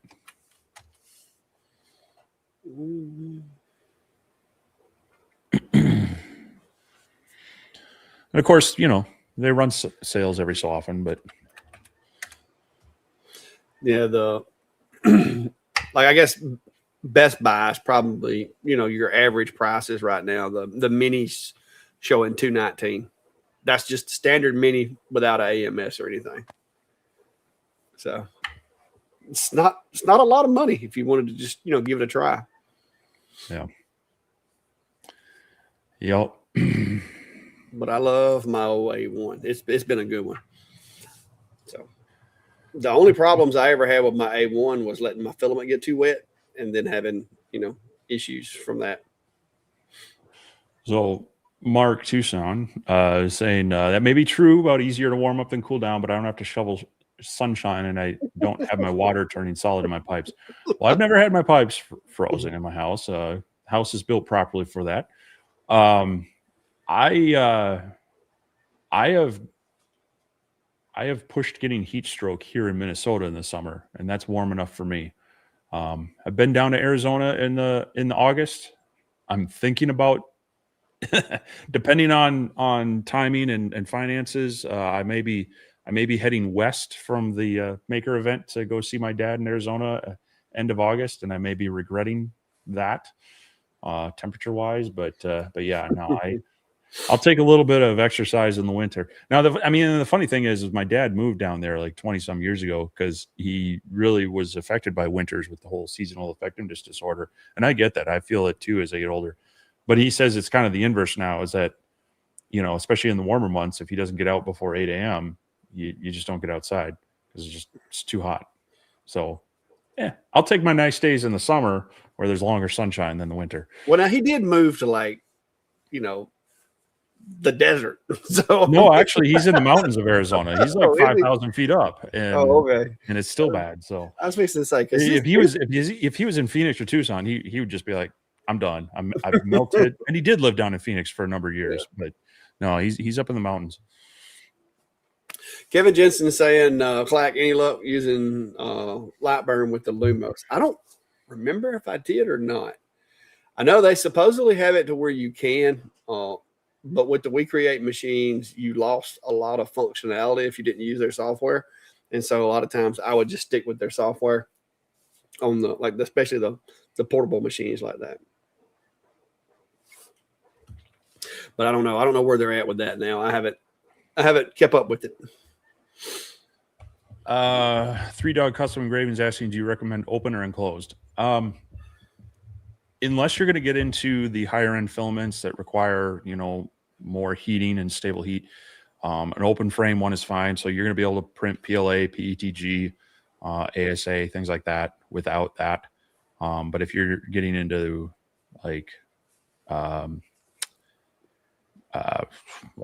ABS and some of those higher temp filaments, then you're definitely going to want enclosed. The other thing would be there is some VOCs with all of them, and so if you're more sensitive to that and you want to contain that, you can look at more of a venting system on an enclosed printer. Now, if you want it, if there's the whole buy once, cry once kind of thing, the P2S, I bought the P1S, the P2S, and now what was the latest one they came out with that has the dual heads? X2D. Yeah. It might be worth looking at those as well if you really think you're going to get bit and you want to jump into those. But honestly, the A1, the open bed slinger, their open frame bed slinger, both of us still use ours, even though we have enclosed printers. So, for the value on that one, I would just say start there. And once you find you have a need for an enclosed printer, then look at moving. One other thing that I have found that I like about my enclosed machine with having shop cats is there's less of a concern. Like I had the A1 sitting right here in front of the cat ladder, and I had to move it because the cats would try to go through the printer while it was printing. So I've moved it over there. So that's the only other thing is if you're going to have cats running around, you might want to, put it to where they can't get to it or get you an enclosed one. Because they were, I had a print the other day. It shifted like a whole millimeter and a half, shifted. I'm like, how did that happen? So I went back and looked at some surveillance video, and it was a cat. The cat was coming down through there, and they were playing or fighting or something, and jumped through the 3D printer while it was running. Nice. So I guess it knocked it off a couple of steps, but it was like my print went up, and then it went over, and then it went up. Yeah. So, yeah, there's that. Radu's asking, Steve, I saw you had a video on the Cobra S1. Haven't watched it yet. Did you like it? So it's a decent printer, and especially if you're wanting to get a multi-filament printer that has a heater built into it, it's kind of the budget way to do it. However, I did run into some issues early on where I had I had to do some calibration and tweaking of the Z offset. So even though they have all the smart sensors and and doing the bed leveling and whatnot, it was always it was digging into the first layer, and so I was getting some rippling and some filament dragging and such, and I had to do a number of first layer prints adjusting that first that Z offset. Once I got that dialed in, it's been printing pretty well. It's nice to have the multi-filament functionality with the heater built into it, all in kind of a simple combo. But the other thing on it, whether good or bad, so the Bamboo printer I have, the P1S, has a nice glass front, glass top, feels rigid, feels secure. You can apparently open it too far and shatter it. I have not had that problem. But the Cobra S1, they're all just plastic, and they're kind of flimsy plastic. So quality feels less, but at the end of the day, it doesn't really have a huge effect on it. So it's functional. So it was just my cautionary tale to people there was if you're brand new to 3D printing and you get this printer, if it's not calibrated right and you have to go and do those offsets, you might not even know where to start and be a little frustrated, like why am I getting these really rough first layers and such. So that's where I kind of feel it's down a notch from Bamboo, is that I have not had to do, outside of specialty filaments, I have not had to do any calibration with it. It's just worked. So kind of like yes with a caveat. Uh-oh, look at that. Yeah. So Johnny's saying mowing my lawn every week, sometimes twice, versus snow blowing when I need to is definitely worse for me in my position. I used to feel your pain until I got my yard robots, and I cut my entire yard today, and I didn't do anything. I just hit the robots. I did pick up some pine cones and some sticks and stuff that blew down from the storm the other day. But yeah, if you're having to cut grass, and you can look into, I'm telling you these things. My wife was we were sitting on the porch earlier talking while the two robots were out there. And there was one point to where their little areas were like almost crossing over. And I was like, please don't get in the traffic jam. So they were out there mowing, and she's like, it's pretty nice, isn't it? Not have to get out there and cut that grass. And I was like, yes, it is. I love them. Love them. I don't need an excuse to not get out and walk, so I'll mow my lawn. Oh, trust me, I spend plenty of time weed eating the areas of the yard that don't have grass, because I only have like maybe an acre and a half or so that's actually maintained here. The rest of it is like under the trees. Woohoo!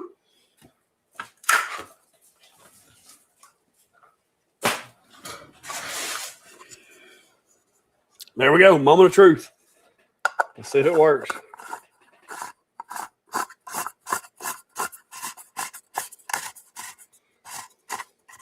Oh, the orange stripe worked out just right. There we go. Yeah, this is a bigger one. You could actually put you some stuff in here, Steve. What would you like to put in here? Some working hands? Nope, it won't fit. Yeah, Mark, I'm kind of the same boat. I mean, I have a little more grass than that, but my after a number of years of having my gas lawnmower and doing carb fixes and rebuilds and such, it finally was it last spring, or no, I think it was 2 springs ago. It finally decided to not work for me, and I'm like, I'm done with this. And so I went and bought myself an electric Ego mower. It's super light. It folds up. I don't have to worry about gas, and I can mow my lawn probably 1 3/4 times on one battery charge. It doesn't take me long, and it's a good walk. Gets me out and walking a little bit. So, well, I spend my time walking around picking up pine cones and slinging a weed eater.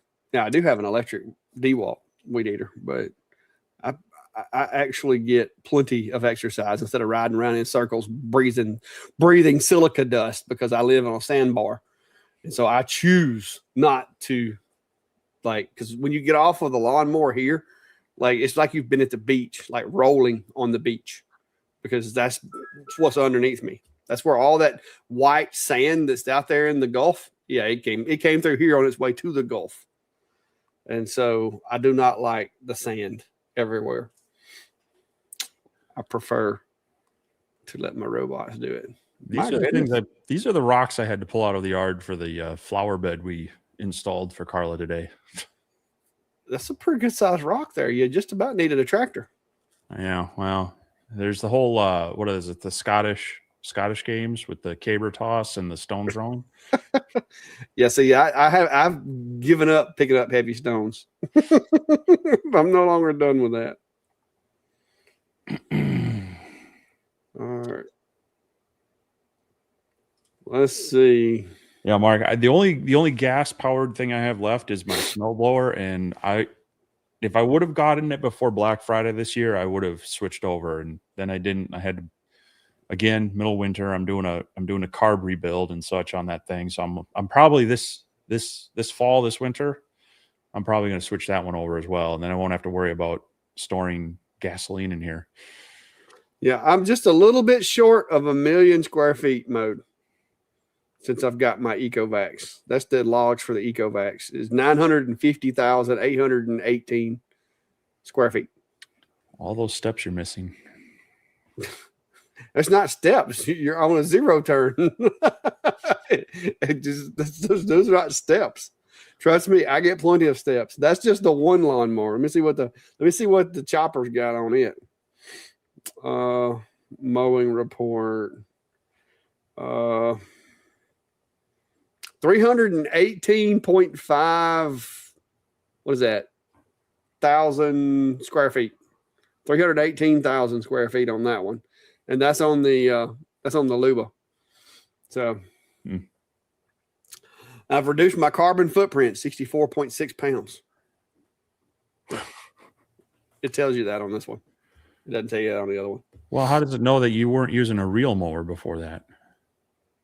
I guess it just figures in order to calculate. I guess it probably uses like if you were using a diesel 800 horsepower tractor, but no, I still like a lot of times real mowers. You ain't doing any carbon. Yeah, because see, I still have to do my bush hogging and all that. I mean, I can't. The robot lawnmowers cannot do everything here. All they do is need better landscaping. Come on, get on it. You just need better landscaping. Get on it. Shoot. You've seen this place, right? So I've actually reclaimed a good bit of parts of the yard that had grew up and had vines and stuff on it. So, but it's looking a lot better. So we'll see.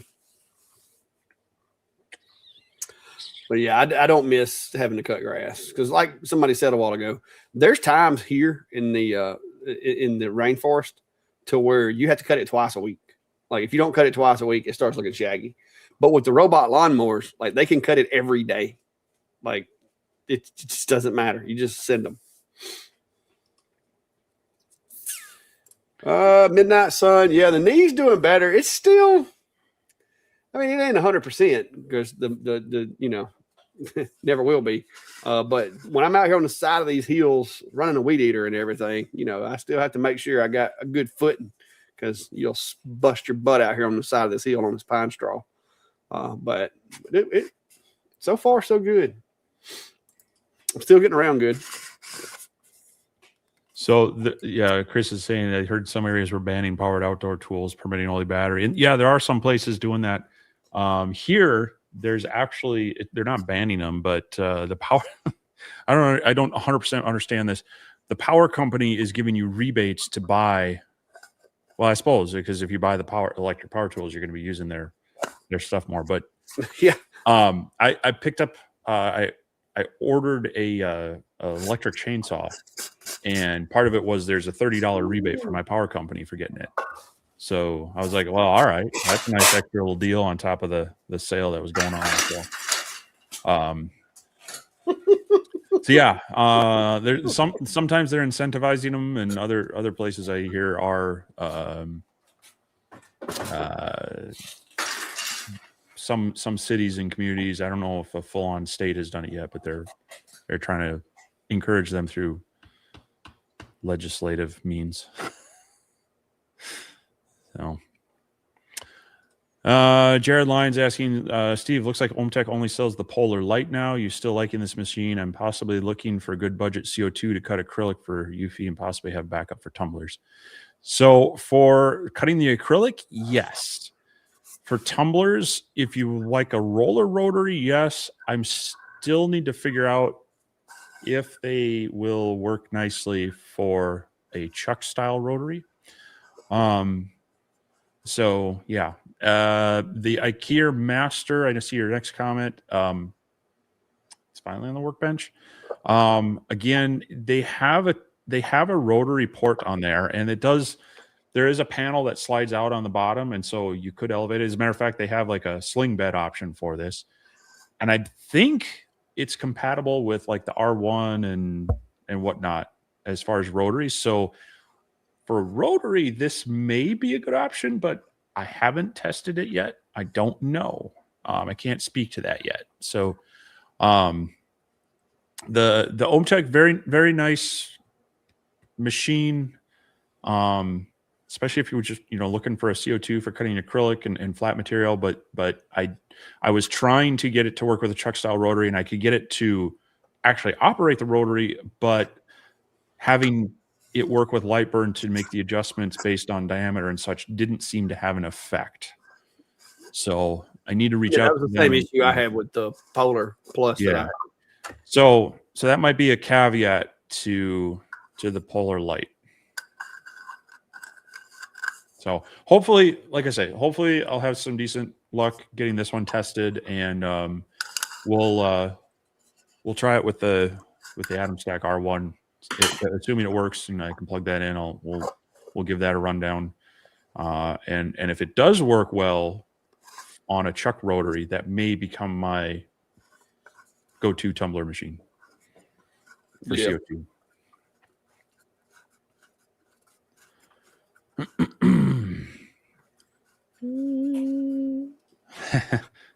Yeah, Ryan, you have 2 boys. You shouldn't need to be out there doing any yard work. As a parent of 3 boys, you'd think. It's not necessarily the case. And actually, sometimes it's Carl and I kind of like fighting over who's going to have the, pop the headphones in and have the half hour, 45 minutes of alone time in the yard. Yeah. But, so Rich says the square feet is off. 318K squared feet is actual square feet. Okay. I don't know. It just said 950. So I'm a little bit less than 1 million on that number. I don't know. Like I said, I don't know how it calculates it. I just read it out of the app because I don't know. I know the things right around in the yard a lot. Well, Billy Powell is seriously thinking about the robot mowers, spending 3.5 hours a week on 60-inch zero turn. Well, check out the stuff. Clack's got 2 of them out there now. You haven't quite gotten the full review on the newest one, right? I'm gonna do another video. I did because they were kind of like pressing me, and I'm like, look, guys. I mean, I haven't had much grass. The grass is just now starting to really get filled in. So I'm gonna do another video on it.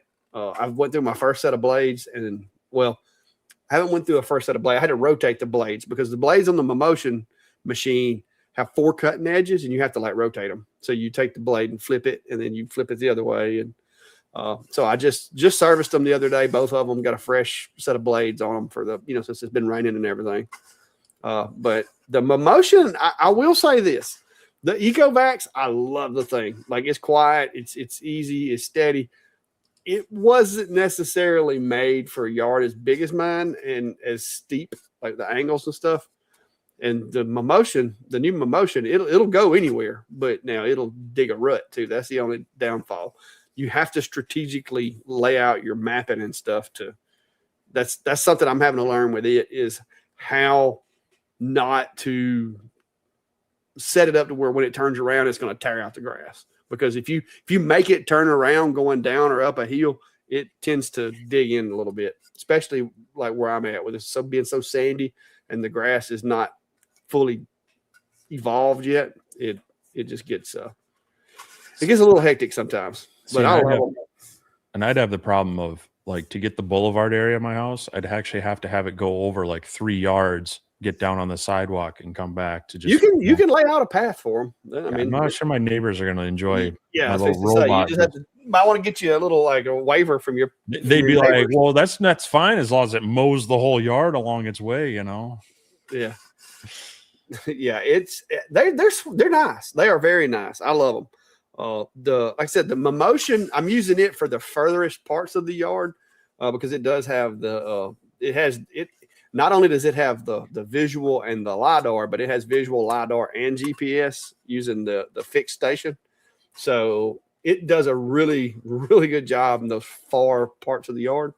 But that thing will cruise too. It's faster than the goat. Now it's heavier than the goat too. Because when I was toting them to the shop to change the blades, there was definitely a weight difference between the goat and the Luba. What I like about mine. Yeah. See, holds up. It stands nicely. Gets it out of the way, and it's got headlights. Mine's got headlights. You don't need them. The robot's mowing. I know, but it looks cool when people ride by at night. It's like a little car driving around in your front yard. Now the EcoVax does not have headlights. The goat, it doesn't mow. It doesn't do real good after dark. You kind of don't need to have it running around after dark. But the Momotion, that's something going to be out there at 2:00 in the morning cutting grass. Oh, yeah. So Ken's saying the only thing I found when switching to electric was that it doesn't pick up leaves as well in the fall. I think it's because the blade is lighter, doesn't spin as fast. And that could be, so I just mulch my leaves. I'll rake if they're too dense, but I'll raise the mower up and I'll just try to mulch them up. Because we actually don't have any trees in our backyard. And this winter, the neighbors cut down their big maple tree when we were having some other trees trimmed as well. So I should have even less immediate leaves. But yeah, you're right. It does. There are some caveats to it. If you get really thick, heavy grass and you got one of the lighter electric mowers, they can get bogged down a little bit faster and such. But overall, for my yard, if we keep up on it and such, it works pretty well. I've got the bagger hanging up behind the plow. I've never used the bagger actually. Yeah. See here you go, right here, Steve.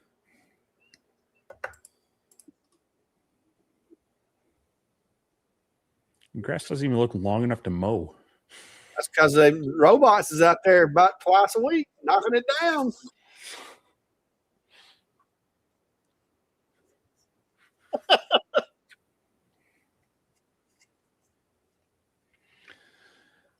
There was a real question here too, you know.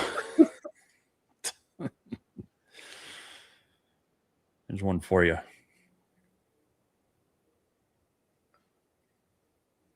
You gonna read it? You don't like my little robot? He got an upgrade. He got some stickers on him now. It's robots. Somebody said, how we get on mowing? It's robots. He uses lasers. Ad hoc saying question regarding X2 Studio and the F2 Ultra UV with the topography creation phase with grid and auto measuring. How curved of glass wire can you do? I'm interested in doing whiskey snifters. You can do pretty curved surfaces. I've done the whiskey glasses that aren't really there's like a squared round, and it does good on those. I did a video on that, so you can get away with doing some pretty round things. But the more rounded they are, the smaller of your work area you're going to be able to use. So as it goes around the edges, it will limit you. So depending on how big your graphic is, the less severe the rounding, the bigger the graphic. Let me see if I got one of those over here.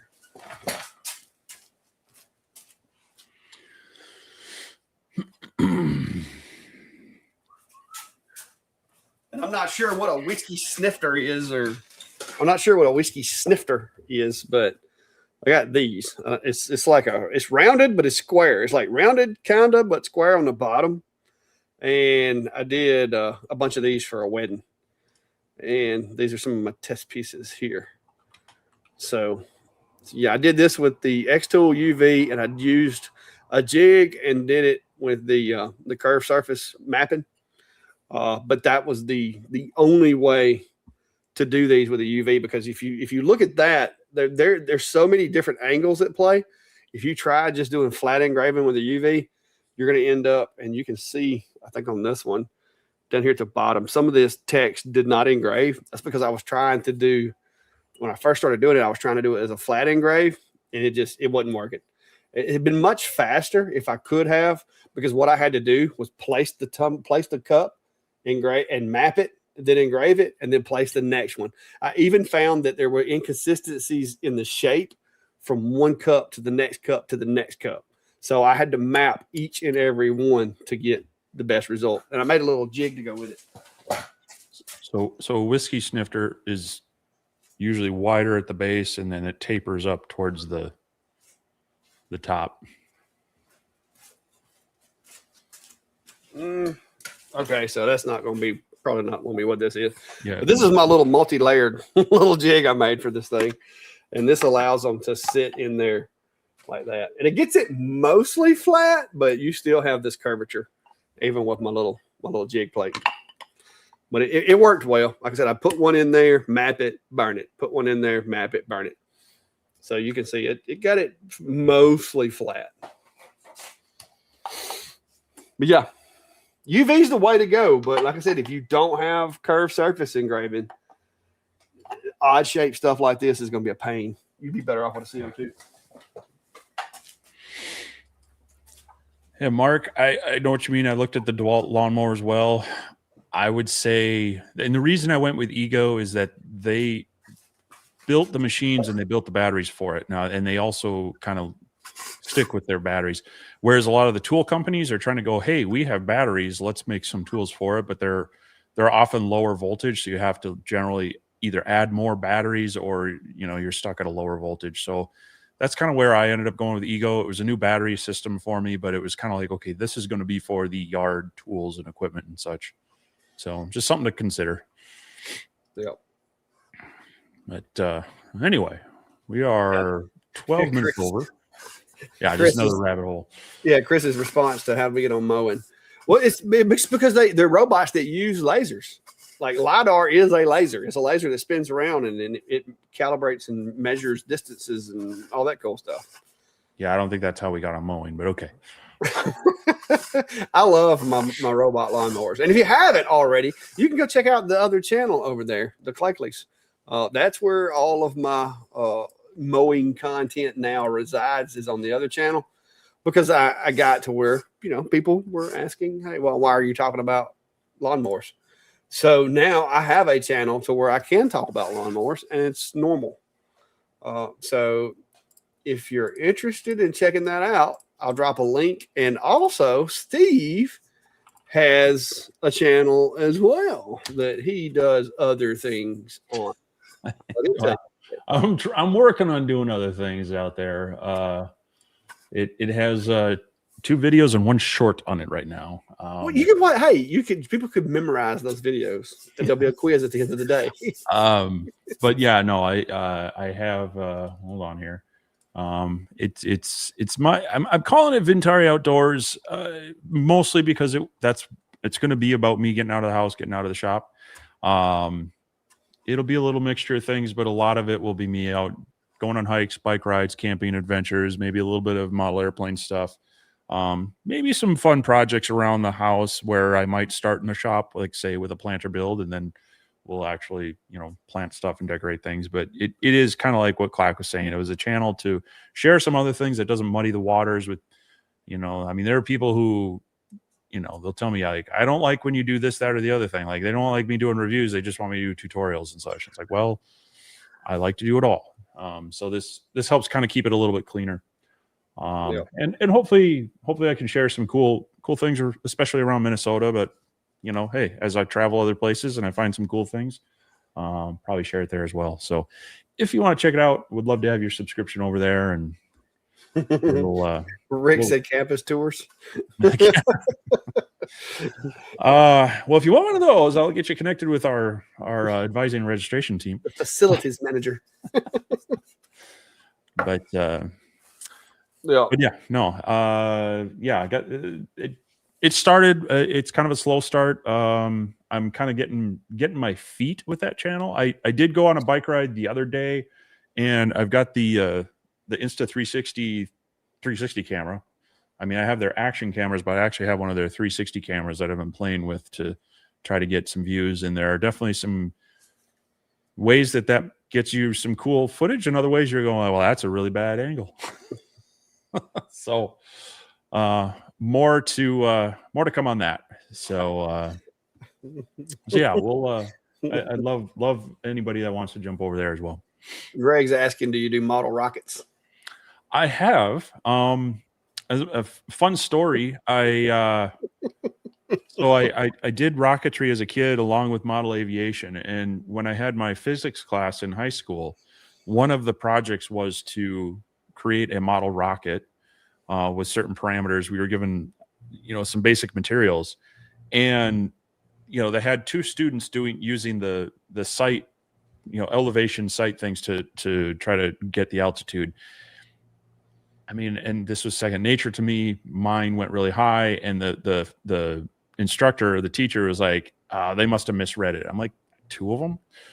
And then later, we had to build a balsa bridge. And the thing was, whoever's bridge held the most weight to the weight of the bridge ratio, kind of, they graphed it out and they charted that. And funny story, forgot about that assignment until the night before. And so I could, and I've framed up so many wings and fuselages at that time. I'm like, yeah, sure, no problem. Let's just build this thing out. And of course, again, mine was kind of off the charts. And I eventually, and he couldn't believe it because it was first hour for me, and I was not a morning person, so I was very tired and occasionally fell asleep in that class. So I think he couldn't believe that I actually could apply physics to these things. So, but yeah, I've done some model rocketry. I actually have some like micro model rockets I should throw up again. But Wade's got a good recommendation for you. He says you need a glue channel. I don't need a glue channel. I can't even keep. I have a hard enough time keeping my primary and now secondary one. Oh, Chris said Steve in the walk sound like you're wearing steel-toed boots. He just walked heavy, guys. Which one? The spring one or the winter one?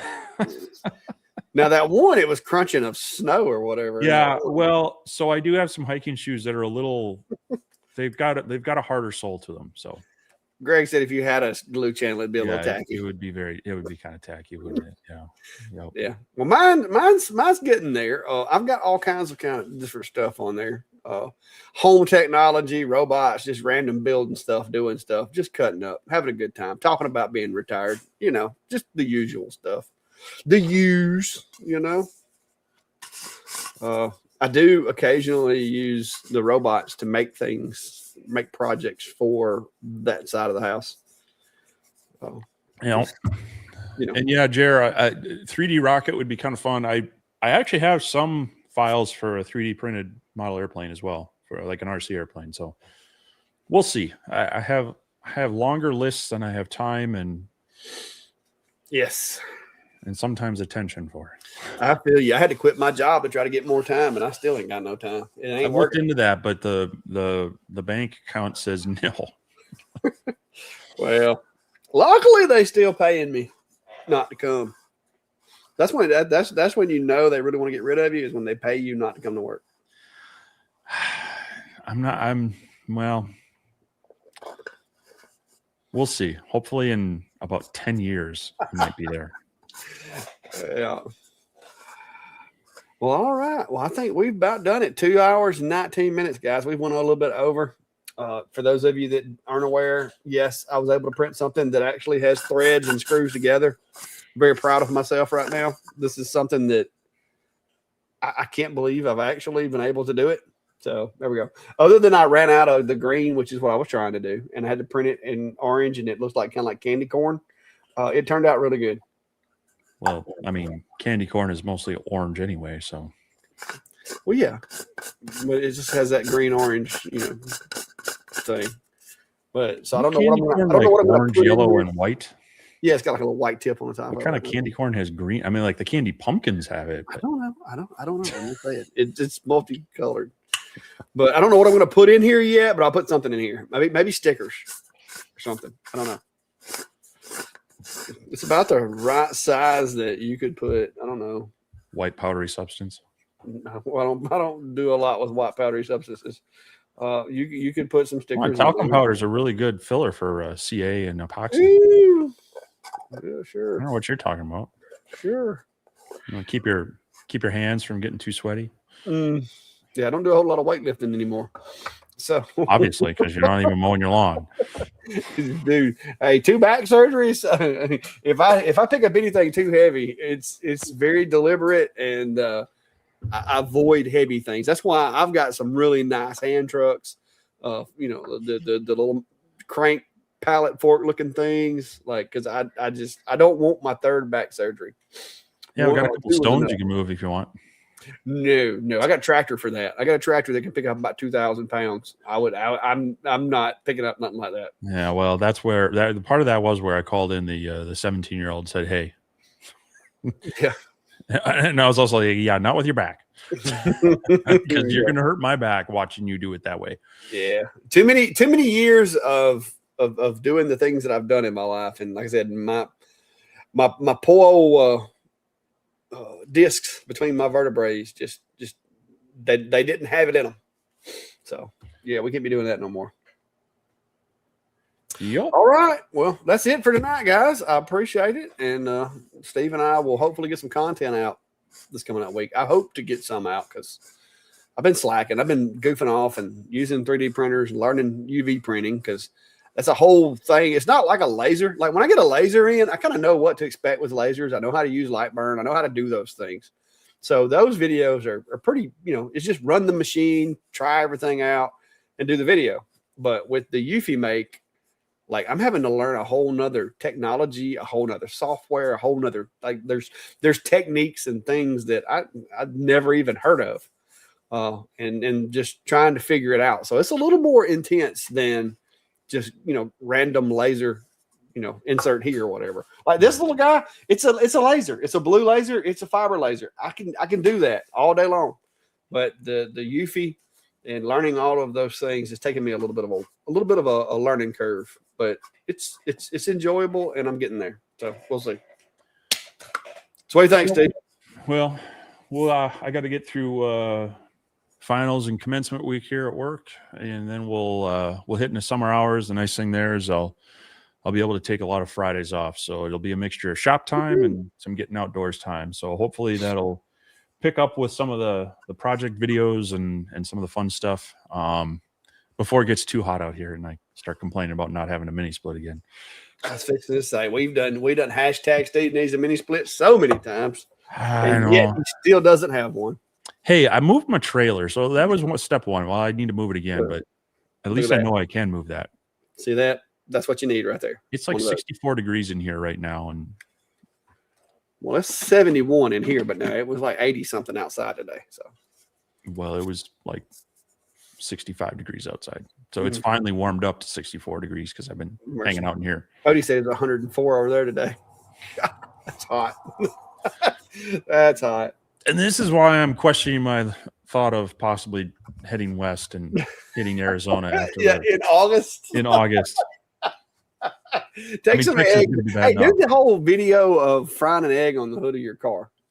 Take some eggs with you and do that video over there. Hey, I mean, I could probably do that here in July, but yeah. All right. Well, I guess that's all I got, guys. I'm gonna try to figure out what goes in here, and I'm gonna see if I can print another one. Maybe a little bit bigger. I'm gonna scale it up a little bit. Print another one. Green herbs. Yeah, depends on what kind of herbs y'all talking about. Well, like cilantro or. Yeah, I've got some oregano and some other stuff growing out there. Okay. That's all. Yeah.